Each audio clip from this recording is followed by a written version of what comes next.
Hello! Hello and welcome to another episode of Manifest Actual Play. With me, as always, are Dan Barron, Seth Lilly, Addie Gia, and before we jump into the recap of what's happened so far in the story, Addie, do we have any announcements? We have just a few announcements. The first one is the one that you get every week, which is that if you love watching our show and want to support us, you can always hit that follow and subscribe buttons. To let It'll let you know when we go live, and also it'll help support make the stream better with things like the art, either in this corner or this corner. I'm not sure which, but it's sick, and we got it from funds for people like you. I feel like a PBS like telethon. So, uh, but if you don't have the cash, but you do have Amazon Prime, you do get one complimentary Twitch Prime subscription, which you can renew to a channel every 30 days. Uh, oh, um, uh, every 30 days. So if you like our channel and you want to support us for free through Amazon, all it takes is every 30 days, doing a couple of clicks, and every penny that we receive from those subscriptions goes straight back into the stream. So if you want like our stream and want to get some of this hot, cool content going for longer and better, subscribe or just follow. Views are great too. We're glad you're here. Uh, the next announcement um, is one where over the past couple of months we've been asking those of you who have the bandwidth to donate your time, energy, or money or platform to a to some worthy causes that we feel really strongly about. This week we're only featuring one. You may have heard of the gentleman called Jacob Blake, who was unfortunately shot by police officers in Kenosha, Wisconsin. And his family has a GoFundMe to help pay for his medical bills and also for grief counseling for his kids. If you have the time or energy or the platform to share that GoFundMe and help a family who's been affected by alleged police brutality, uh, uh, please go and do that. It is what we think is a very worthy cause. Um, and our final announcement is that we have some hot new stuff coming your way very soon. We're putting the finishing touches on. There's a drum roll, but I don't have anything to bang on. New pre-generated characters for those of you who have access to the quick start guide. We're going to be releasing 2 new pre-generated characters, and we're going to be releasing characters, the pre-generated characters built out to level 9 for the ones that we've already released. So that'll bring our total up to 10. 10 10. pre-mades. There might be a few new baddies and stuff in there. A little bit, some new gear to check out. Just this quick start 2.0. Oh, is that what we're calling it? Hey, announcement. Quick Start 2.0 is coming out pretty soon. So keep an eye on your inboxes. Right now, it's still only available to those who have backed or pre-ordered through our backer kit. So if you want to get your cool hands on it, you can grab your copy by going to our backer kit, which is Manifest the RPG. If you search that right up in backer kit, because as we learned last week, the link is wild. You'll have access to the character sheets and also the quick start guide and some really cool fiction as well. So you can go ahead and go on over there and and get this new cool stuff that's coming out very soon. I'm really excited about it. And that is it. Back to you, Tommy. All right. Well, since we're going to be jumping into a recap, of course, we have to spend some time looking at this dope character art we got for these 3 characters. So let's all take a moment to watch this little video and get ready to play some Manifest.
All right.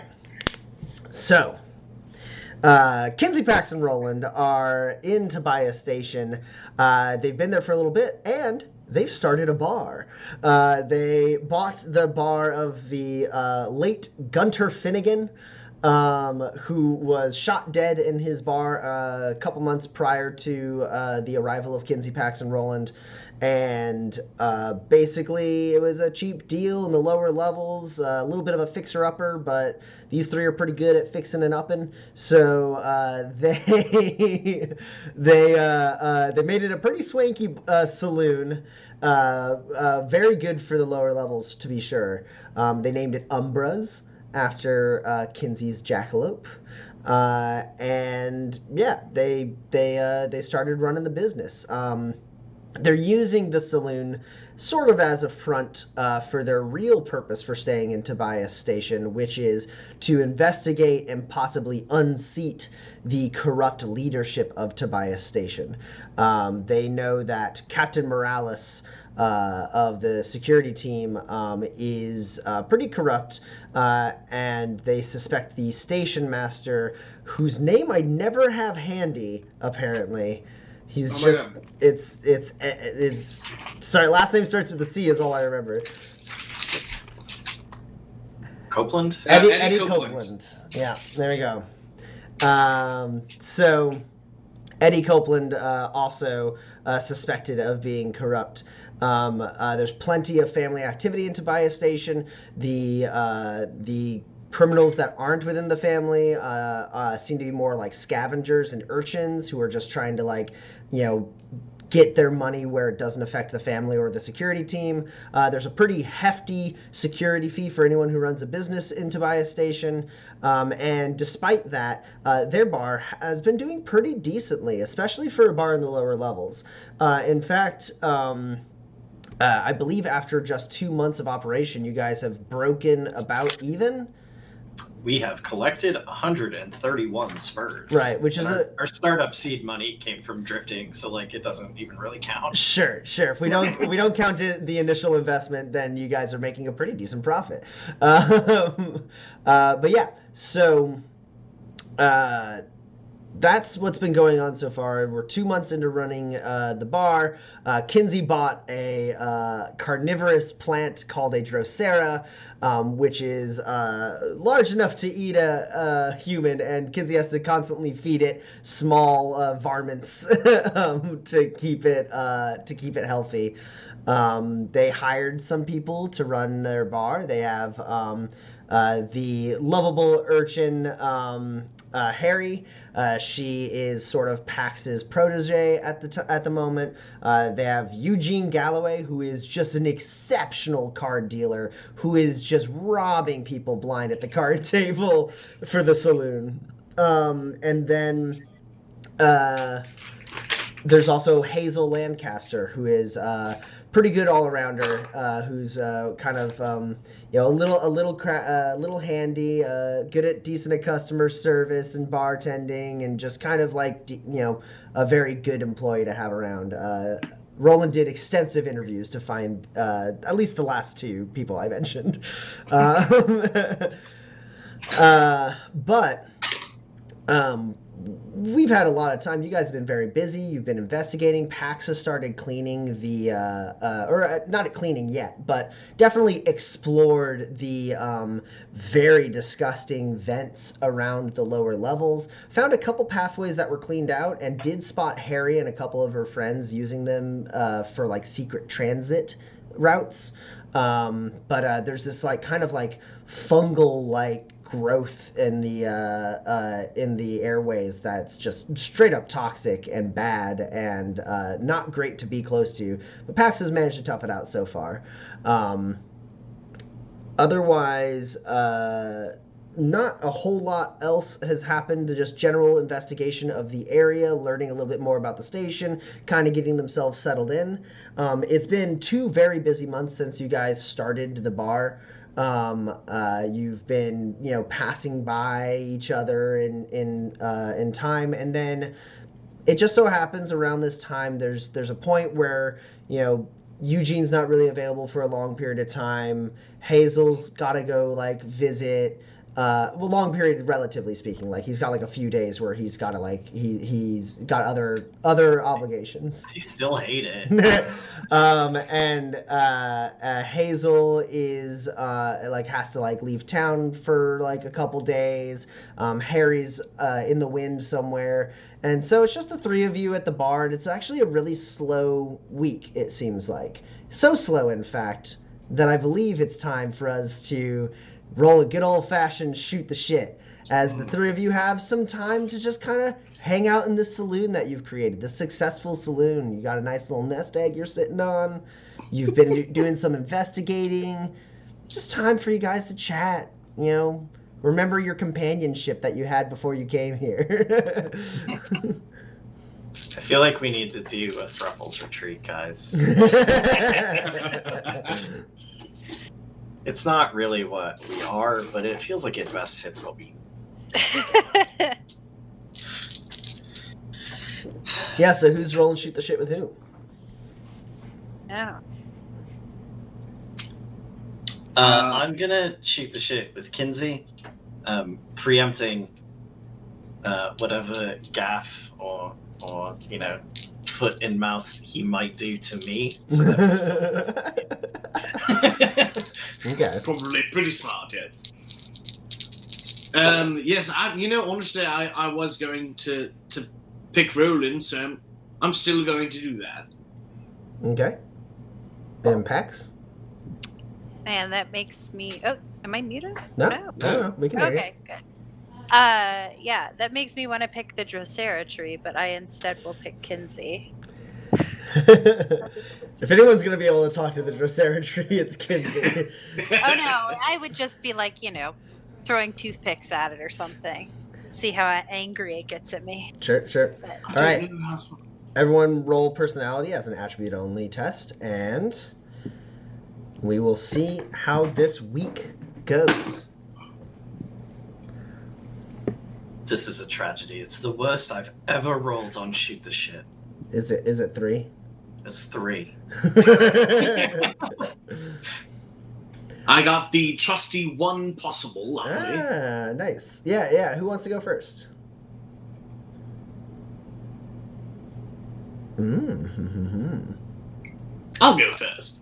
Yeah, All if right. you got a thing.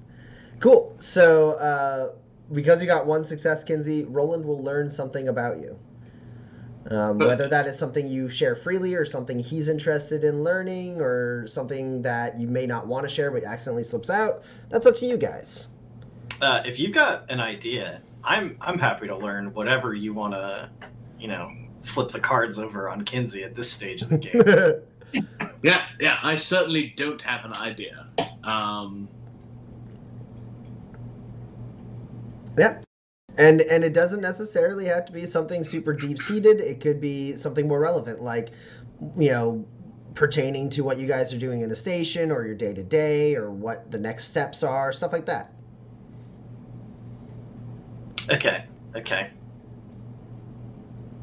so you go out every morning at 4 a.m. and you just hunt something down, and that's lunch every day. Right, yes, that's a little bit simplifying it, I have to figure out what is around and then how I'm going to track it down, how I'm going to trap it, but, that's what keeps it fresh. It probably pays for, it probably feeds, for a couple days, but yeah. Sure. Depending. Turn a phrase. Sometimes I'm just hunting for the local rats, Got to keep old Bessie fed. You've named the tree, I see.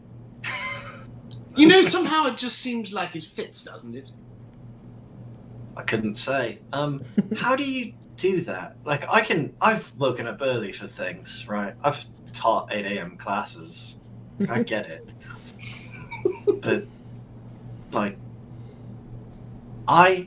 Kinsey, I can't imagine waking up that early to do the things that then you go do at that hour of the day. It's just how? It's like, my body just needs to do something. When I wake up, I pretty much pop immediately up. I mean, I can drink a cup of coffee if I feel like it, but it's just, just when I wake up. What is that like? I drink 2 cups of coffee in bed. I know, I've said it to you. It's like an instinct, I suppose. Maybe it's how I feel, why I feel the way I do about animals in the first place, and the respect that I have for nature. I'm very in tune with my own, and, when my body knows it's time to hunt, it's like, hey, Kinsey, why don't you get up and hunt? I'm like, okay, buddy, I'll do that. That sounds fine. Okay. Now we're getting somewhere. This is ground that I recognize, not physical ground, obviously. Sure. Right. Because, every now and then, I just get that little needling. It's like, there's money out there, and it could be yours. And you're very good at that money sense. It seems like you were going to say something else. It seemed like it, didn't it? Kinsey, I just spat up my drink, you asshole. Kinsey, I don't think I've ever been more proud of you during a conversation. Well, I mean, obviously you guys are going to be getting grit for excellent roleplay, but I guess, Seth, because you almost made me spit my drink all over the entire stream setup, you get a grit. I was not prepared.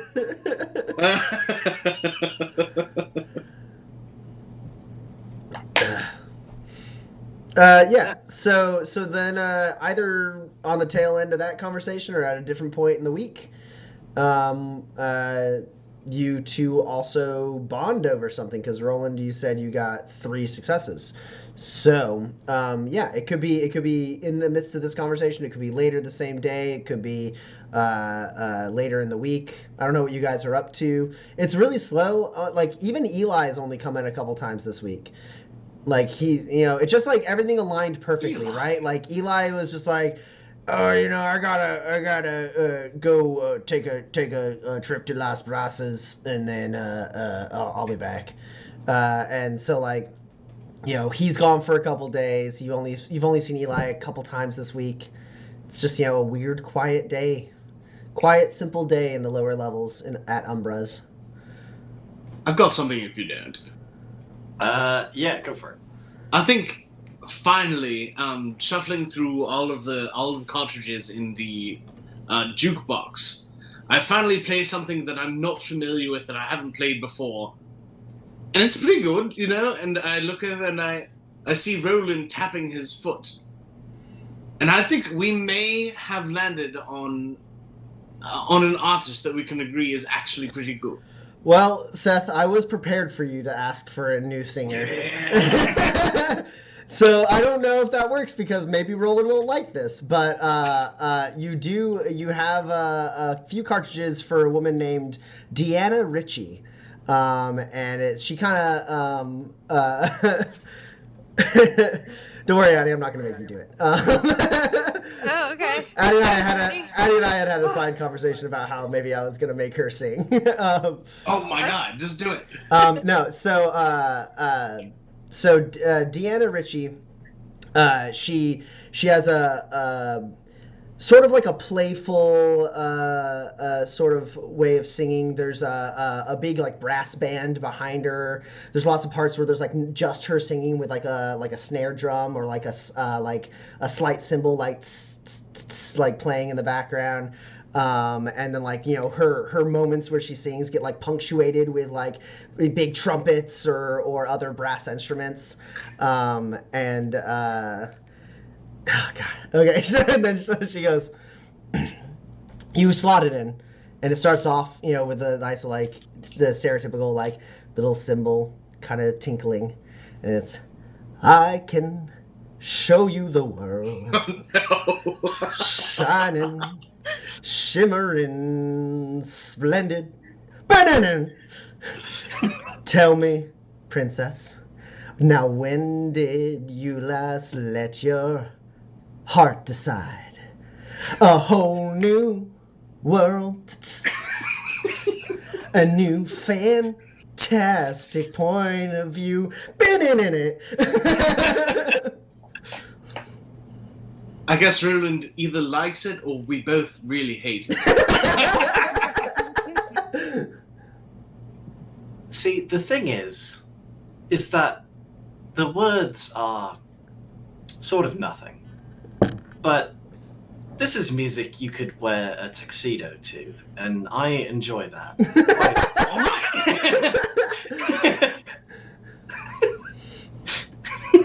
Kinsey, I think obviously you're not getting the subtext of the words. There's something so deep about, you can see the depth of the world and the spirit and the aura. It's so intense. Those words are so beautiful and poetic. No, but sure. I mean, the music is good too, I'll tell you that. Yeah, no, I mean, I think she's, the thing is she's not treading ground that hasn't already been covered, right? Sure, There's nothing new here, and she's got pipes. I just wish, she had some more original stuff. Sang less songs that sort of felt expository,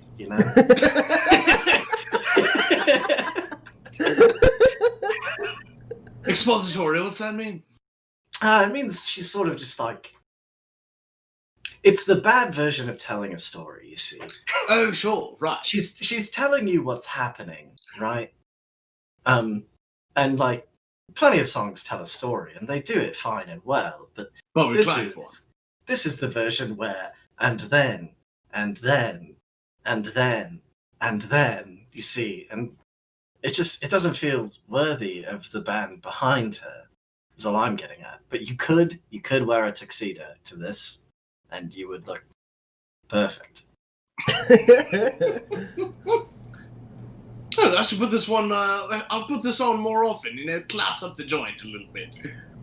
I've been thinking we should throw, like, a charity gala, and, like, this would be perfect for it. I suppose it doesn't really matter what charity, but I think it's a good location. Yeah, and I mean, like, you can't go to a gala that's not black tie. It's not a gala if it's not black tie. It's a fundraiser then. And what's the difference besides the tuxedo? There's none. Oh, it's the tuxedo. That's the difference. Oh, okay. Cool. Fantastic. The thing about the rich and educated of the world, Kinsey, is they've made up a lot of words that don't mean anything new, but you essentially, metaphorically, have to be wearing a tuxedo for them to be accurate. I'll never understand the class system. Well, it's all just sort of made up and arbitrary. It's kind of how I exploit it. It's like Anton, down in the lower levels, right? Sure. I made a joke about how some criminals are making their ways into academia, and to him, that's preposterous. No one who would do a crime could be smart enough to have an honorary PhD in literature and have taught several master's level classes for a year and a half. Somebody like you, for instance. Well, just sort of off the top of my head. And I was not the only crook there. I'm just price of education is all I'm saying. Fair enough. Pax, how many successes did you roll, and who was your target? It was Kinsey, and it was 3. Ooh. Yay. Oh my goodness. Kinsey becoming friends with everybody. Pax and Kinsey, you bond over something during this week. It's never happened. I don't know what the two of you are up to during this time, but something happens. Something happens and you two surprisingly get along very well. Can I help you clean out the I had a thing if you guys weren't sure. Because you guys, I don't think, have yet put the trap up over the front door that Pax wanted to put. Yeah, that's true. Either one. Or both. Or neither. No, we're going to do that one. That's very good.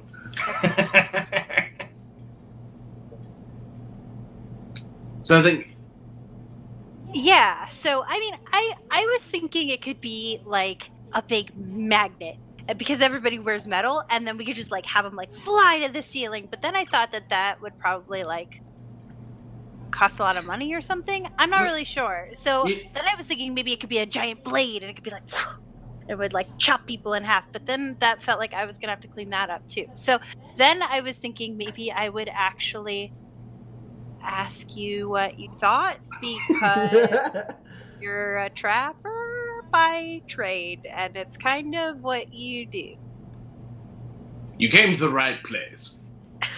Well, the magnet, if you build a trap with a magnet, of course the next person that walks through it isn't going to be wearing any metal. That's just how it works. If you plan for it, it doesn't happen, but if you don't plan for it, it does.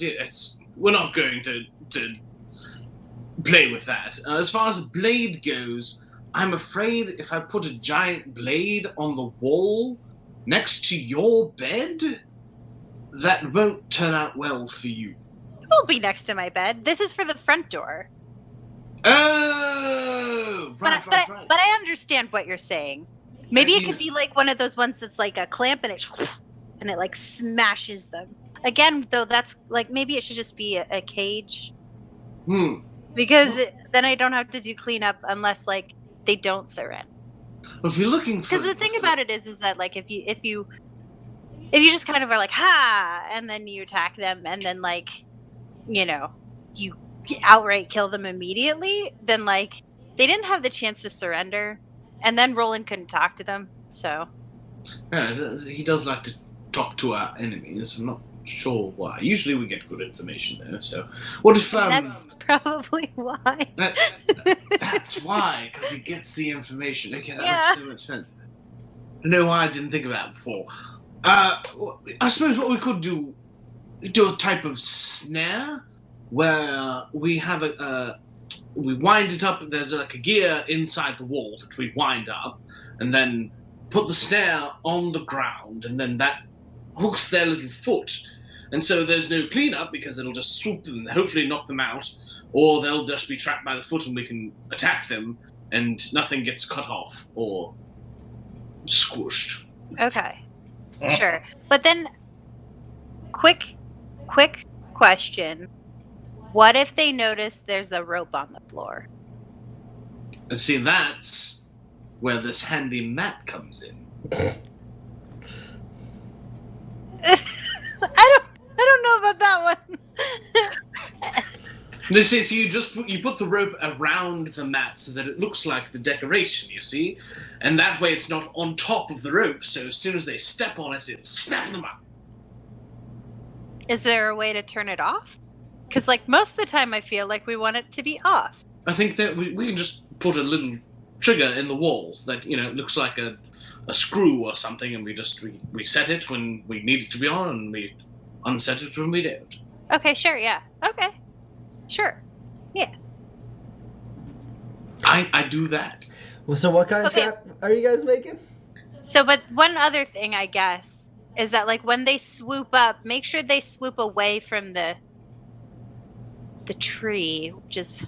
Because we the need tree's Right behind to glass. be able to talk. The tree's behind Yeah, glass but- and on the other side of the bar. Oh, Don't okay. get thrown into the tree. You'd be okay. Okay. All right. So it's a snare that will grab the foot when they step on the floor mat Mhm. and tightens on their leg and either drags them to the wall or completely upside down, if that's possible. Okay. And it's something that needs to be armed and unarmed. Sure. Do you still have an Yes, I'll- animal trap in your inventory? I don't, so I will probably need some cubes. Okay. This one's a simple enough design. You could use a machinery cube.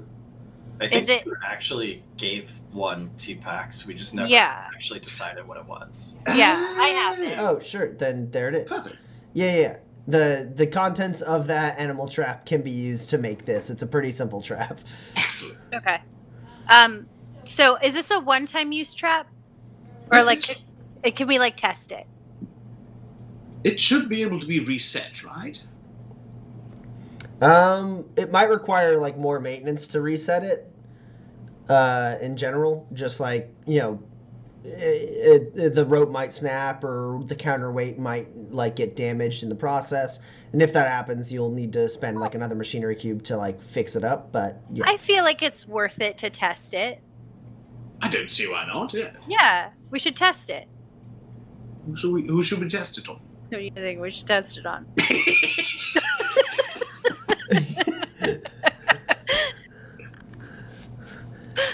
see, So Roland's at his job, right? Yeah. So Roland doesn't have a job right now, but Roland might be getting groceries or something for the saloon.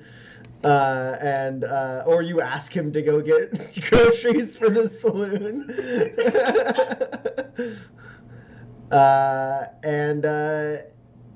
Yeah, you know what? Roland, I'd like Kinsey and Pax, I'd like you both to roll manipulate. Roland, I'd like you to roll manipulate to tell that something is up.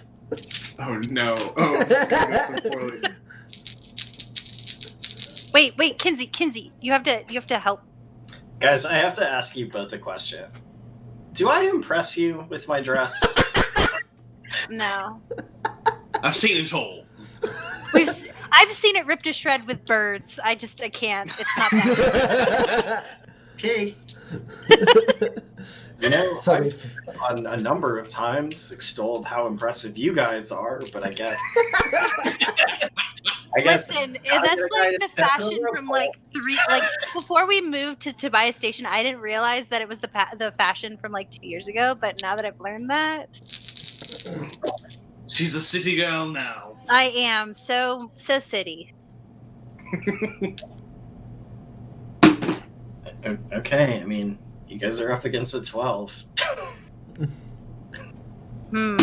Interesting. I think it's impossible. They should have bamboozled you. Oh, Well, why I didn't thought think of that? Kinsey was going to help me. Kinsey can be helping. I thought Kinsey, we were both yeah. ruling Kinsey, how many successes did you get? none. Okay. All right, well, now I'll roll.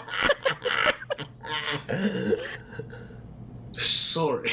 No, it's fine. I have 11 grit. I'm going to spend a grit So that to was- roll another die. To be clear, That's my grid then now, right? well, so Kinsey, to be clear, like I was asking how many successes you got, regardless of what Roland got. If you're assisting, it's unopposed. No. Sorry, my target is 7, and I rolled a 16 and a 19. So. Cool. What did you do, Pax? You're spending grit. I spent a grit to roll another die. Roland, but take a it grit. didn't help me. Oh no. Power. Tommy, I found a loophole we should close. Promoting interpersonal drama so you can shift grit around. I'm okay with interpersonal drama. Yeah, so I only got an 8. Okay, how many successes is that, Roland? Over an 8. It's only 1. I didn't roll very well. Okay, so Roland, you don't know what it is, but you know they're doing something, right? They're like, Roland, can you like? Oh, I needed to pick up orange juice from Alex's. Can you go get that? And it's like super, like they're both like being really like careful to try and seem cool about it. Yeah, get the fresh squeeze. Okay. Well, we live down here. They don't have that, but I'll be back. Well, look, you better look. You should look for it, just in case. It's there. You'll find it. Alex is Yeah, no, it's in always the back, nice. like in the fridge. You just gotta ask. Take Right. about 10 minutes. I'm walking out the door now, and as I'm walking out, like, and I'm like out of earshot, I'm like, I guess I'm just sort of glad they're working together on anything. So Roland gets the orange juice. Takes about 10 minutes in the grocers. You have a pleasant conversation with Alex. I go to the grocery store, and I have a 9.5-minute conversation with Alex. Yeah. Grab the orange juice. Yeah. He's just very polite, talking about stuff. He like tells you about how he used to have a brother and a sister, but they both died. One died of heavy lung, and the other one just like fell off her horse and like never recovered. And so like that one happened when he was young. The heavy lung happened when he was older. He's just like he's the last kid, and his parents died of old age, and they always just taught me to keep your head down and keep working. So I carved out this little part of Tobias Station, and I'll defend it to my death if I have to. I don't want to start over again. Why'd you have to tell me a sob story right before you had him reveal that he's willing to be a violent partisan in our uprising? Because your path is grifter. Well, Alex, I certainly hope it never comes to that. Yeah, me too. I'm piss poor in a fight, but I'm glad things seem to be going well for you over there at Umbras. You're a hell of a better neighbor than Finnegan ever was. Well, I've always said a rising tide ships and all that, so hopefully we can spread some of this wealth around, bring some more spurs down to the lower levels, and maybe just raise the standard of living down here a bit. Well, if they let you get away with that, that'd be mighty fine. Well, I'm a sort of accomplished drifter, so I've gotten away with quite a bit. Yeah, Tobias Station ain't too kind to those that have a drifter's independence, from what I've seen. Well, I guess we'll see. But I'm glad to have you as our neighbor. Likewise. And then you walk back with a jar, Kinsey, go over. a glass jar of orange juice. Kinsey, go over by the jukebox. No, by the jukebox. By the jukebox. Oh, Over okay, there. okay, I'm gonna get by the right. jukebox. Okay, here he comes. Okay, be cool.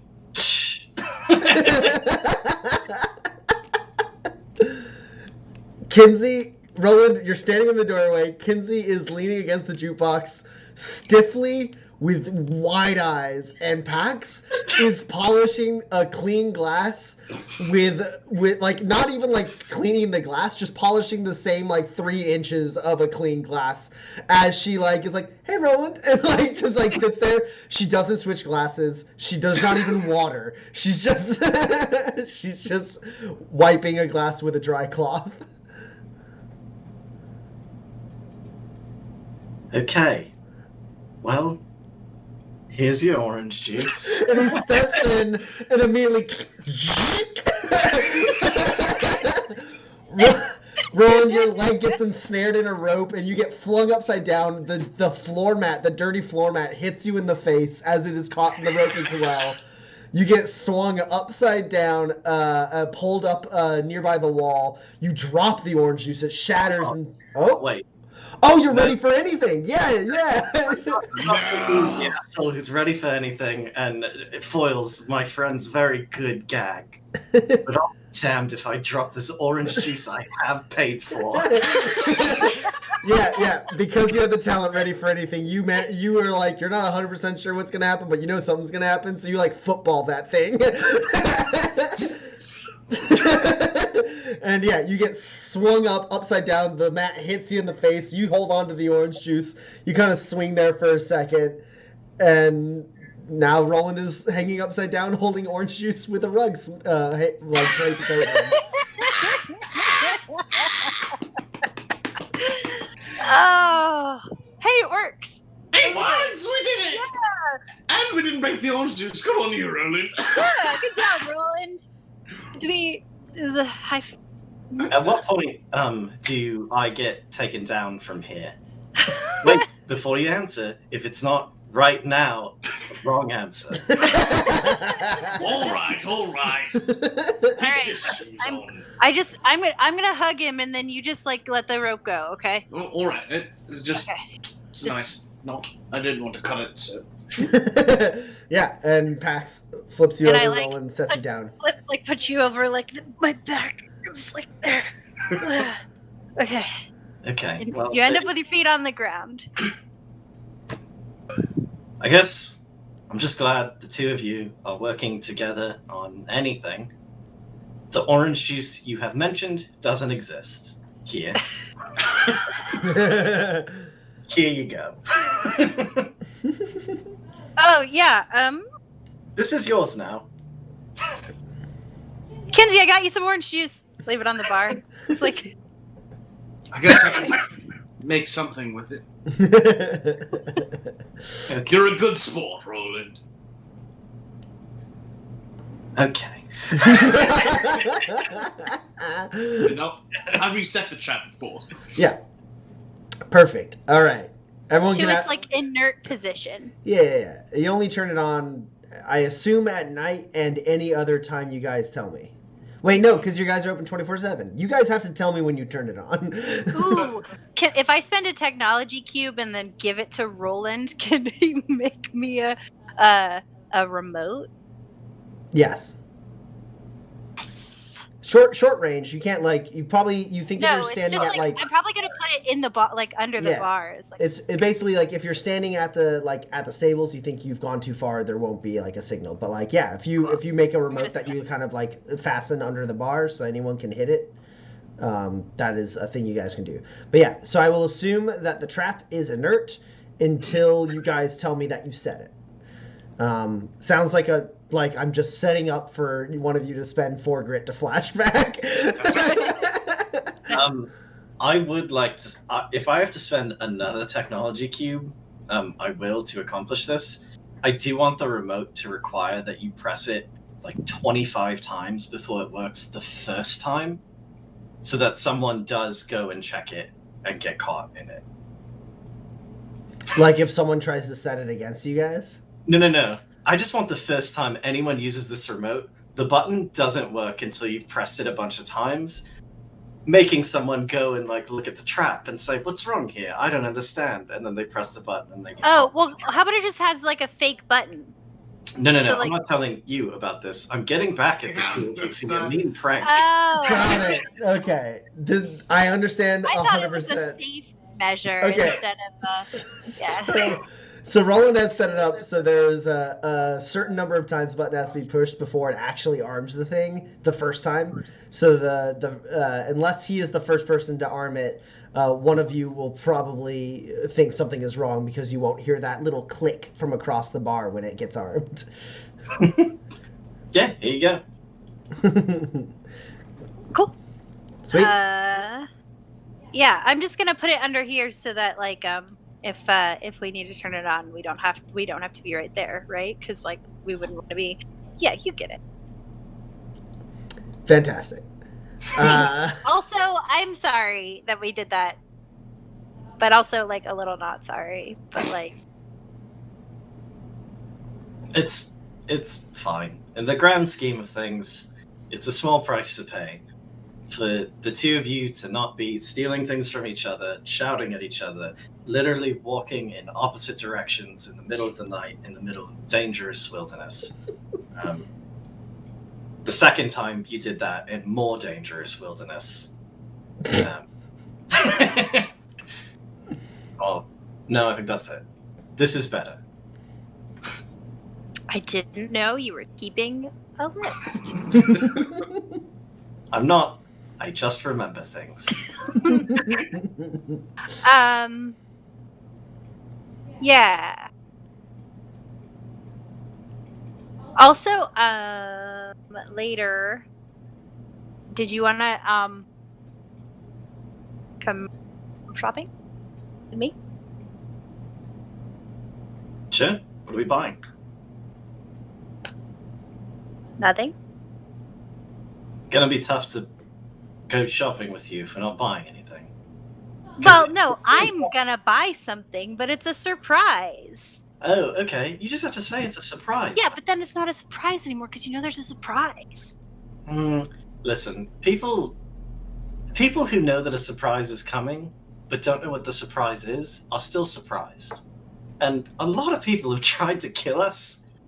When things get cagey around me, I assume something bad is going to happen. Anyways, yeah, sure. Okay. Where do you guys go? I don't know. Yeah. So, behind Wilma's, there is a hat shop. Yeah, there's definitely a haberdashery. And I would like to spend 4 grit to flashback and have one on layup. Okay. What is what do you have on layaway? I was hoping that it was a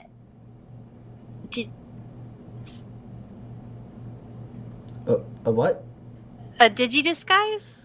Oh, you want to have bought a Digidisguise? Yeah. I don't know. Well, I mean, if you're spending the bar's money, you might have enough money. I'm not. I have decided to get rid of some of my weapon. Okay. What? So yeah, let's get into the nitty gritty of this flashback then. Probably something like a Digidisguise isn't going to be in the main bazaar. That's probably going to be at like a specialty shop in the station itself. Oh, okay. Actually, can I pitch you on something, Tommy? What's that? I love the idea that this place is called like a haberdashery, and everyone knows like I'm going to the haberdashery means I'm going to the high-end black market of Tobias Station.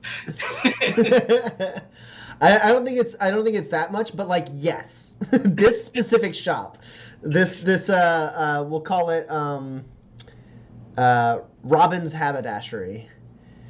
does have like more than just hats. And sure enough, like Pax, you were able to seek it out. I'm not going to make you roll for that. You guys have been in town enough. You've been specifically involved with like the criminal underworld. Roxy could easily point you in this direction. So there's a point where you're like asking Roxy, like, I want some good stuff. Like, you got good stuff, but I want some good stuff.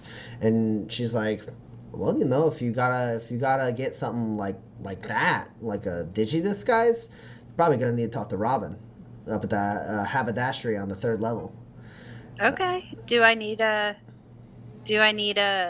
introduction? No. The thing is, Robin's name ain't Robin. Robin's name is Robert. So, if you call him Bob, he knows you're in. Okay. Cool. And I'll give her a spur, I guess. Yeah, she'll take a spur. As long as you keep giving her stuff, I never have to make her ask you for stuff. So yeah, if you give her a spur for that information, she will take it, and it will continue in her head in like the tally of information versus stuff given. Mm-hmm. So yeah, you go to Robin's haberdashery, and you meet Robin. He is a stout man, kind of plump built, big bushy beard, and completely like buzz cut head, like not like clean shaven, like just a buzz cut, but a big bushy beard. And when you come in, he pulls off his spectacles, looks at you, and goes, "Hello, young lady. How can I help you?" Yeah, I'm looking for Bob. Ah, you've come to the right place. Bob himself here, ready to serve. I heard you are the purveyor of the finest things on the station, and I'm looking for a Digi-Disguise. Well, such a thing is hard to come by, but I might have a design. Now, do you want it built into the brim of a hat, or would you like it in a necklace? Or a necktie? Oh, no. A hat, I think. A very fine hat. All right. Are we talking dinner in San Cordero or high noon at Waypoint? Oh, the former. Excellent. I can have such a thing arranged. I'll have it installed by the end of today. Of course, that is going to be quite expensive. We're talking 100 spurs. Do you take trade? Depends on what you have to trade. Okay. I have collected over our adventures 3 standard quality light firearms, 2 standard quality medium firearms, 1 standard quality medium melee, 2 standard quality light melee. All right, hold on. I'm gonna need to start. I'm gonna have to do some tallying here. So you said 3 light firearms? 3 light firearms, 2 medium firearms. Give me a second. Okay. Keep going. 2 light melee. Well, those are like nothing. They are well balanced. Ergonomics. Okay. I have throwable. Sure. Keep going. And 1 medium 1 medium what? melee. And that's just the stuff that I just found. So you like present these things to him. He looks at him and he goes, I could have uses for these. Of course, you are giving me a bit of work to do. I mean, this is far from my normal fare, but they have useful components. Some of them are decent quality. For this, I would give you perhaps 46 spurs. Could you get 50? Do you have something else to offer? I have these. I have this excellent quality ladder and footbridge. Okay, give me a second.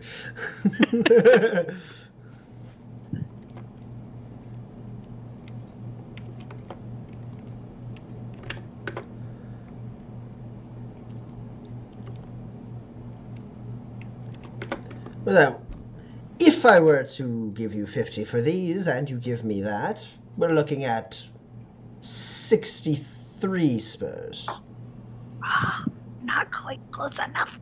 Would jumping yucky seeds catch any spurs on the black market? I don't know. I don't know if Kinsey is privy to this, unless Pax told Kinsey about this. We are in flashbacks, so anything's possible. I mean, I could have. I wasn't planning on it.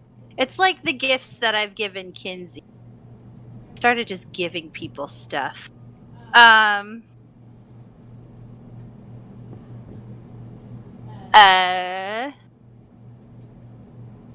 You could have just taken them from me, and then when you said... I wouldn't touch jumpin' yucky seeds with a 10-foot pole. Okay, well, then I also have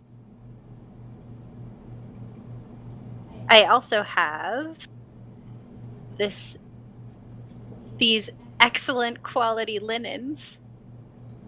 And oh my god, I forgot about this. When did you excellent quality. From Ferdinand?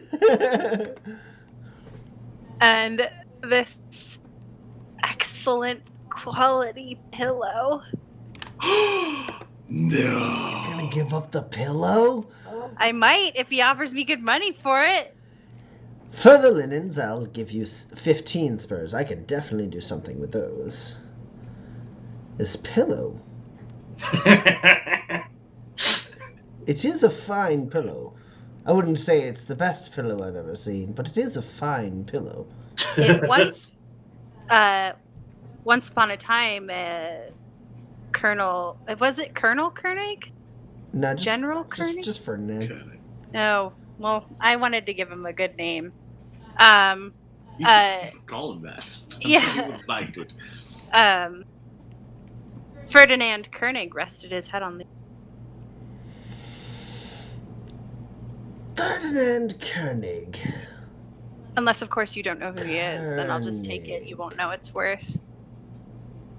Rings a bell. Nomad, was he? Pack leader? Oh, not unless, was it Rockefeller? It was Rockford. Rockford, Not yeah. unless Rockford has passed away since last I heard of him, which I Sect find... leader, I suppose. Tell me more about what you know about Ferdinand Koenig. What's it worth to you? You validate the story of this. I could possibly sell it to the right collector for 15 spurs. Would you like to know how he lived or how he died? I've heard the first. I'd love to be enlightened on the second.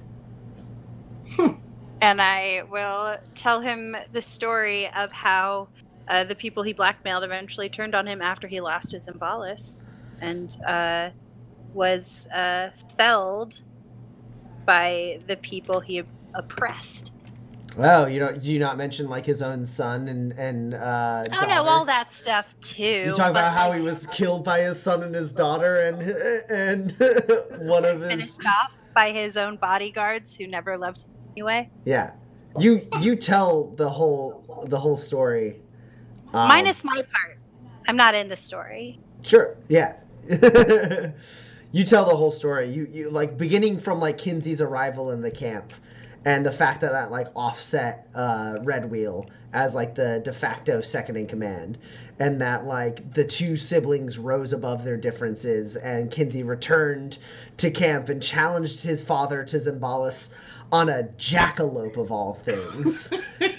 And you're not like good at lying or anything, so he doesn't think you're lying. He can tell you're telling the truth. He like is listening through and through, like listening to it, and he goes, "That is quite a story. How is it you come to know it?" It's a first-hand account. Are you a cloud cutter? No. Just their boss.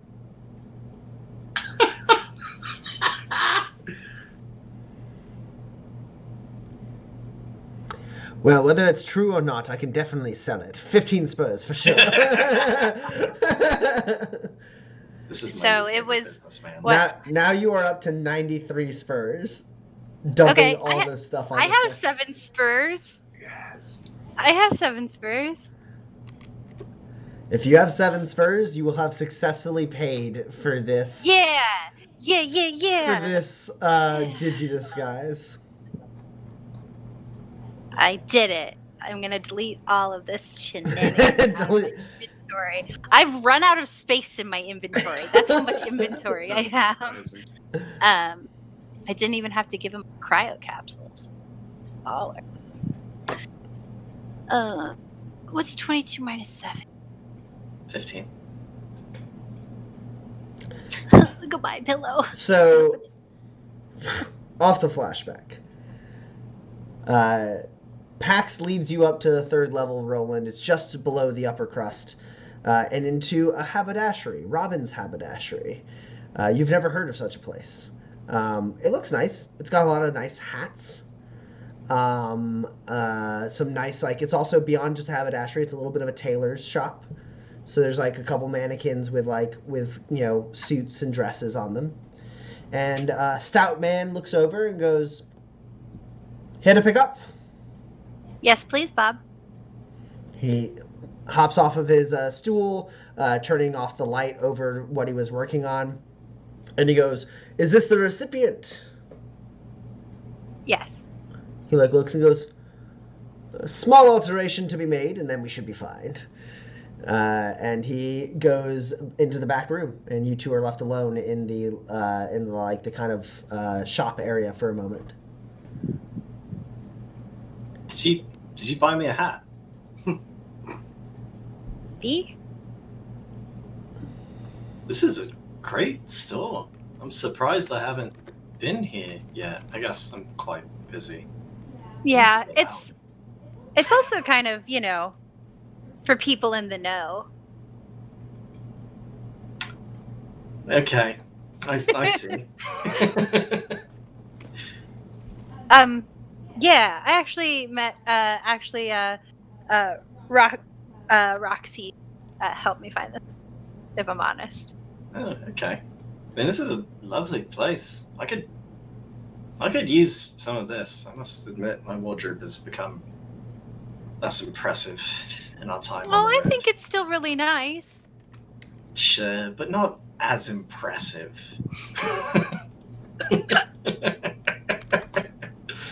I can see in your eyes you're trying to be kind, but I can tell you agree.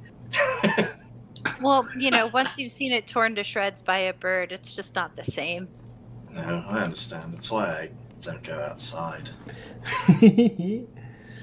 And a moment later, he steps out, and there's a box he has. He sets it on the table, slides it over, and goes, "There you are. Enjoy. Thank you very much. Use it wisely," he says with a wink. Does this hat kill people? Yeah, I'll open the box, take out the hat. What's the look on this hat, Tommy?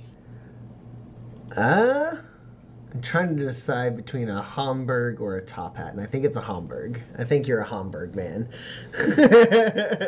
I don't know that. I mean, I know what a top hat is. I don't know what a Homburg is. A Homburg is basically a close to a fedora, but not quite. Okay. It's like an 1800s fedora. So like, not an uncool fedora is what you're saying. Correct. It is a classy fedora. It's like the Churchill hat, right? It's a freaking what's the, oh god, who's here's looking at you, kid? Didn't he wear a Homburg and something? I think. Humphrey Bogart. I'll just Google it. I think it's the Winston Churchill hat, which is a dope. Oh yeah, no. He's just wearing in Casablanca. He's just wearing a fedora. But yeah, no. It's search up Homburg. Okay. Yeah, this is classy as fuck. Yeah, it's a very classy, kind of like a fedora, but classy. Type hat. Lift it up and put it on. Get the tilt just right, as is tradition. And then I turn a Now you look like Michael Corleone in The Godfather.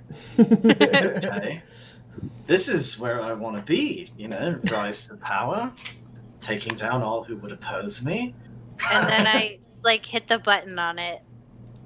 Oh yeah. And so as she it's not quite a button, you run your thumb along a part of the brim. And imperceptible to you, Pax, but very perceptible to you, Roland. Lights directed lights flash down into your face and create a little augmented reality window with holographic controls, and it immediately identifies in front of you Pax's face, and it's analyzing face sample stored, and then there's a couple predetermined samples as well of alternate faces. Oh, okay. Okay. Is I guess I know him as Robin. Is he still there? Yeah, he's there. This is excellent work. Thank you. It looks fetching. Thank you. Pax, and I turn into Pax's face. Thank you. That's it. And then I turn it off and sync it to my Omni tool. Yep. Fantastic. Oh man. Thanks. What's the occasion? Nothing. Okay. Thank you. It was great. You're welcome. I'm gonna do some. I'm gonna do crimes with it. Yeah. All right. Yeah. Cool. Yeah, so you can add to your inventory a standard quality Digi-Disguise. The Digi-Disguise allows you, through the use of advanced holographic imaging, it allows you to create a false face. It's easily programmable and can scan and replicate faces. It will give you, a standard quality will give you a +3 to all blend and manipulate tests made specifically to disguise oneself or impersonate someone else.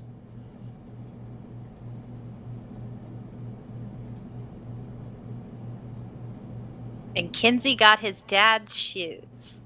They're the same. Right.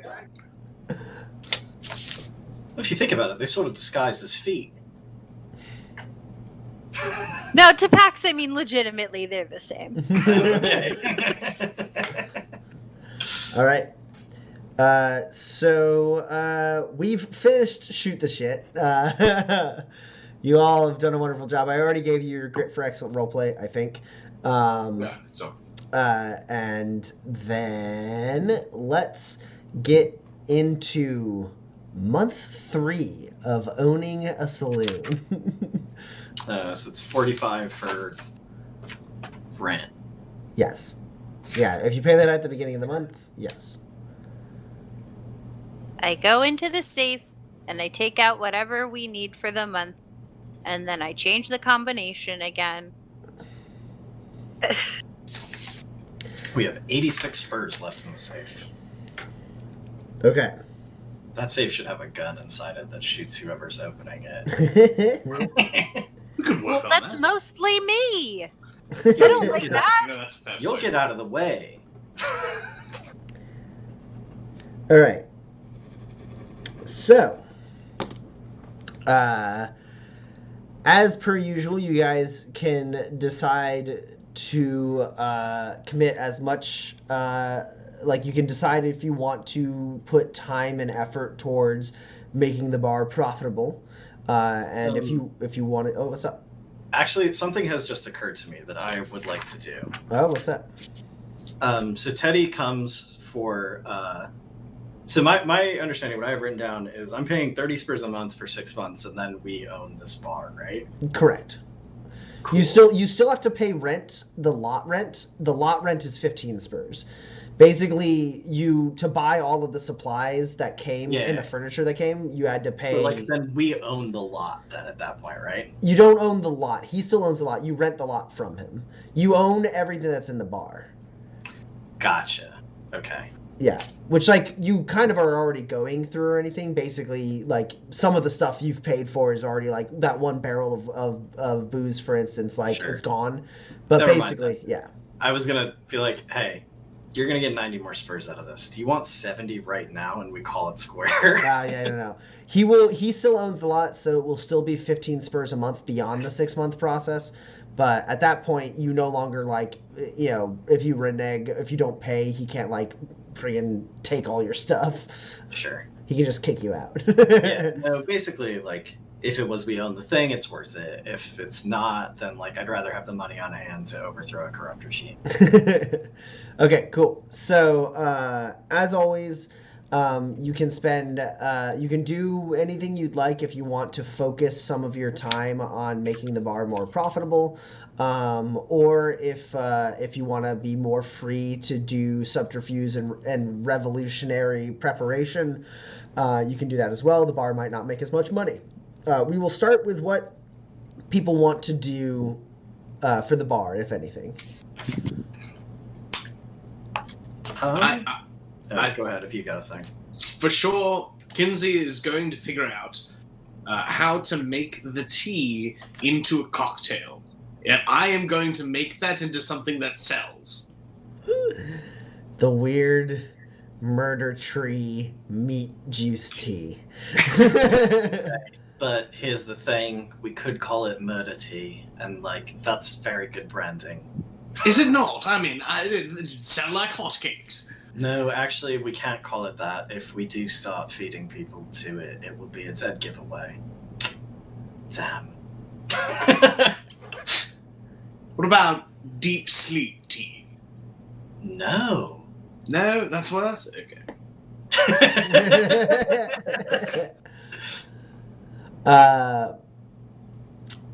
Yeah, so Kinsey, if you want to try and fiddle with this plant and try to first, I mean, just the act of extracting the like tea substance is dangerous enough. Like feeding it is one thing, but like then going in and actually like lancing the area where the thing is being digested and getting the like fluids you need to make the tea, like that is super dangerous. So yes, absolutely, you can roll a survival test. It will be opposed. I like that. All right, am I recalling an aspect of nature? No, this is very much an active thing. Then can I use my survival kit? Absolutely, it's going to be very helpful. It's almost necessary to be able to pull Those are the tools you need to do the job.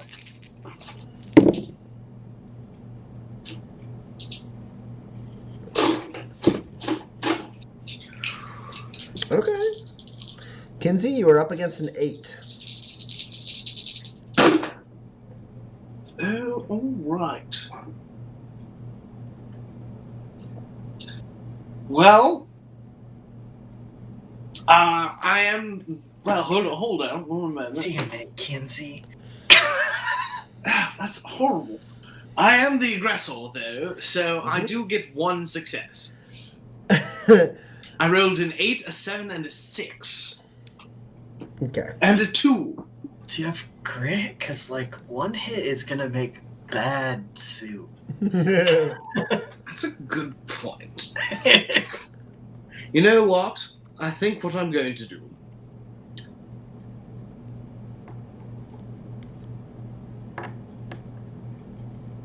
I'm going to twist the knife. I think would be the smartest thing. Okay. Spend 2 grit and get yourself a second success. And you know what? I've got a lot of grit, so I'm going to spend 1 more grit so I can make my own luck. Ooh.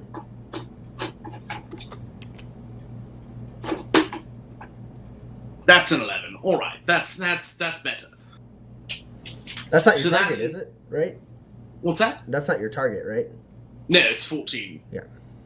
Yeah. So that's 3 successes. Mm-hmm. Okay. Cool. Yeah. So we'll resolve that in a second. Roland and Pax, what are the two of you, if anything, what are the two of you spending time doing this month to improve the bar? And there's no obligation. You can spend all of your time doing revolutionary stuff if that's what you want to do.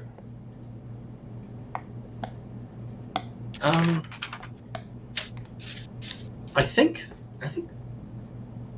in true grifter fashion, I'm trying to kill 2 birds with 1 stone. I would like to endear the people of the lower levels to Umbras. Basically, like, I want to be the best goddamn handyman they've ever had. Ooh, fun. Okay. And then also I'm wearing, like, my shirt that's embroidered with the Umbras logo. That I've embroidered with the Umbras logo. Basically, I want to get to know our neighbors, prepare their homes a little bit, ideally in a way that doesn't immediately draw attention to from the security forces, and basically just make everyone in the lower levels know that Umbras is on their side and they should drink there. Okay. Would you say that your focus is more, in this particular instance, is more trying to make them like you guys a whole lot, or trying to improve business?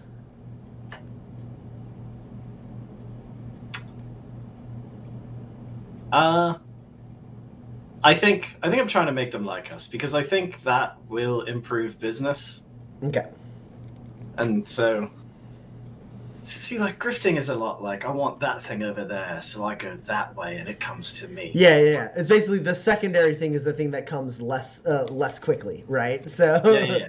Like, we're making good money already, so I figure if this, improves business at all in the immediate sense, and also gives us a tightly knit community that's challenging to, infiltrate, yeah. hard to kill. Yeah, so absolutely you can definitely roll either machinery or technology to do your best handyman service throughout the lower levels. Cool. I will do technology.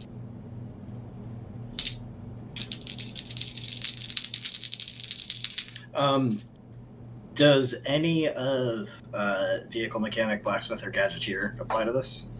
No, I don't think so. Okay. That's fine. Okay, this new die loves the game Manifest the RPG. Nice. I don't know if you guys have heard of it, but generally you want to roll like 12s to 13s. And this one's just consistent in that range. That's great. Yeah, I think it might not be very well balanced, but we'll figure that out after tonight. It needs more testing. At least 4 more sessions. Yeah, that is. It's 4, but I've got. I'm trying to save up grit to do the fabled 3 flashbacks within flashbacks, but. No, you know what? I'm an overachiever, and I do this by spending an expendable resource. I twist the knife, 5 hits. That is helpful. Okay, cool. And we'll resolve that in a moment. Pax, what are you spending this month doing? Specifically, as far as the bar, like, Roland kind of straddled the line, but is there anything you're doing specifically to help the bar before you're doing anything? Basically, do you want to do 2 things or do you want to do 1 thing? 2 things. Okay. So I think I'd like to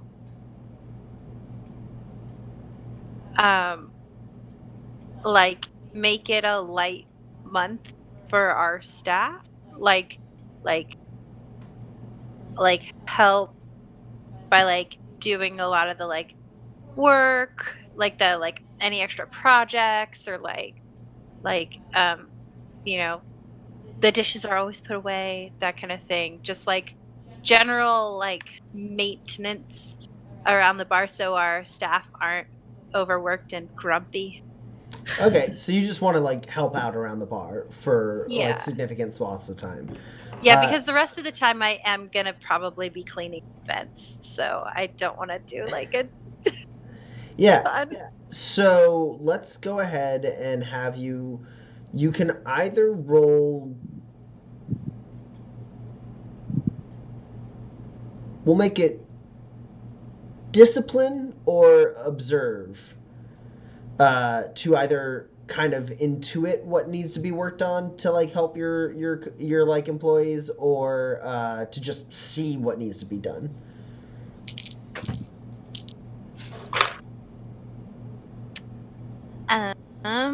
I am gonna spend 2 grit to count this 12. Okay. And that gives me 4 hits. Woo. Yeah, Pax. Like I said, I mean, your staff wouldn't necessarily consider themselves overworked, but they do have a lot of responsibilities, and you help lift a lot of that load off their back for this month. I feel like the months going forward might not be the case, so giving them a light month is like a nice thing to do. Yeah, you're like an excellent bar back, bringing, fresh glasses and running back to the barrels to refill the bottles, so that people can stay in the front, allowing for better service. Whenever Eugene needs a break, you sit in and like play some cards, like with some people, like deal some cards. You're not nearly as good as Eugene is, but like he seems to only tap out when it's like a time where he's not going to make any moves, so he just needs anyone to just deal straight for a while, and things like that. Like you manage to find those moments. You're very much like, and because of this, like your staff seems to like you a lot. Like you're now the cool boss, right? Yeah, You're I'm the helping cool out. aunt. Yeah. You also notice a blossoming connection between Eugene and Hazel, it looks like. There's a point. Eugene has like blonde hair, like a nicely like tailored like goatee, and not like a really long ponytail, but like a ponytail, like his hair's pulled back. At least when he's dealing. And there's a point like later in the night when he's had a hard time and everything, and like Hazel is like there. Yeah, he takes out his hair, whips it out, and he's like, yeah, sometimes it just gives you a headache. And then Hazel like comes and like is like brushing his hair for him. And you just cover for Hazel while she does that, and she seems to appreciate it. Yeah, and Harry is not super happy with this lock that she can't figure out. But you do get a lot of quality time with her, and we'll resolve some more of that later. So okay, cool. You got 4 successes on that. What's the thing you want to do? You said cleaning the vents is the thing you want to do to I wanna further keep your working on revolutionary goals. Yeah. Hey, if you People want who to can take, breathe feel like standing up and fighting. if you want to take this cargo drone that once held a frankly astonishing number of missiles with you, it can carry stuff for you, and also maybe if you keep an eye out, see what's going on there, we can program it to do what it looks like the other cargo drones you saw were doing, and just sort of go around and spray disinfectant. Oh. Yeah. Sure. Okay. So bringing the cargo drone into the ventilation system with you will give you a little bit of a bonus, which will help because you don't have a lot of time that you can spare in the vents. You're not like able to like really hunker down and do it a lot. You know, you feel very needed at the bar. But the cargo drone will help. So I'm gonna have you roll. It's mostly just an endure test, or sorry, a negate test. It's a negate test. You do have, I think, a filtration mask, which helps you with this. Yeah. Borrowing mine still. But you are going to be rolling at a -3.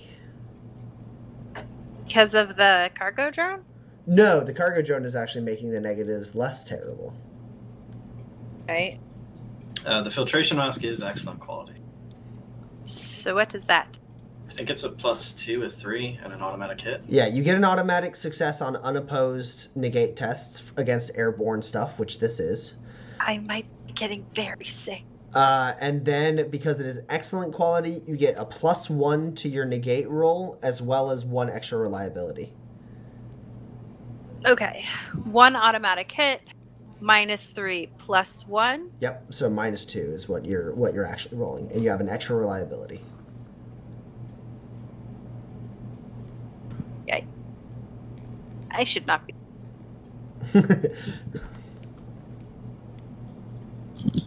Well, do you want to fix Matilda's fridge? It might be better than dying in these vents. Well, I will also die in the vents. Kinsey, get in the vents! While she's rolling that, Kinsey, was there anything you wanted to do for the in addition to like working with this plant and trying to get the tea perfect, were you wanting to spend any of your time working towards revolutionary goals, or do you just want to focus on the bar? No, I absolutely want to help with the revolution, but I don't think Kinsey has any idea how to do that. And so, if anybody needs help, he's certainly there. I could probably get us cubes and you can start building guns to keep in our secret room. I can do that.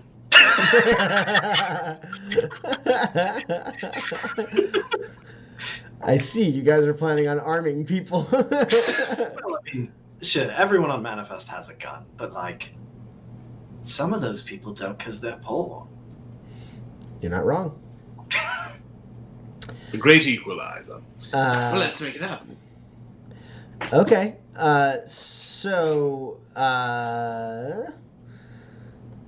Yeah, I guess it depends on how much money you guys want to spend on supplies. Are you making if you're making guns, are you making pistols or rifles? I just sold so many guns.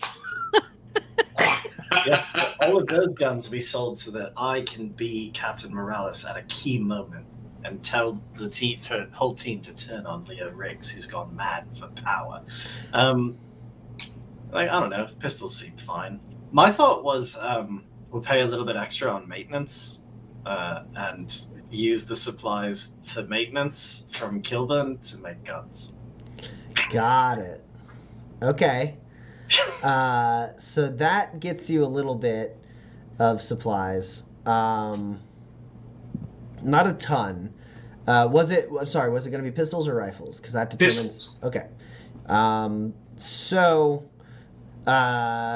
We'll say from Kilburn you're able to get enough to make 1, no matter what. And then beyond that, it's going to be 3 machinery cubes. for every pistol you want to try and make. Do we have any in the bar? Not really. What's What, the spur cost on a machinery cube? You're able to find them for 2 spurs a cube. So I do have my secret stash of machinery cubes. It's 2 at the moment if you really want them and can justify them. No. Hold on to those. Hold on to your secret stash of cubes that no one knows of. No one knows where they are, so that's pretty much why they're secret. I'm tempted to roll dice to have figured out where you've put them doing. Flashback. Yeah, no, let's spend like 15 spurs of bar money. I'm just going to spend it right now out of our bar money. Well, you want it to be an even number, so 14 or 6? Shit. Yeah. Well, no, then You want 3, 18. Cool. Because that's 6. That's Right, 6 yeah, that makes sense. guns. Yes. Could we get one of them at a 1 spur discount, Tommy? No. See, we have 68 spurs now. No. So that makes it so you can potentially make 4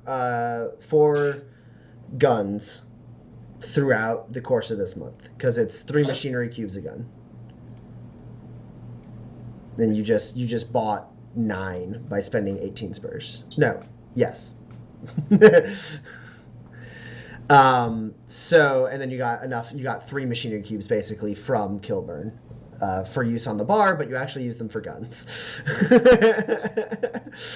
Yes, you said 4 total? You can make 4 total, but it depends on your rolls, which I imagine you can probably pull this off, because even without Roland's Omni tool, if you don't have that handy, it still only takes like half a day, I think, per roll. That's nice. So let's just do it all in one single roll. We'll have the whole bundle be in one. We're kind of doing things at a month by month basis. So let's have you craft a single pistol, and the rest of them will kind of fall into that category. Perfect. So yeah, roll machinery for me.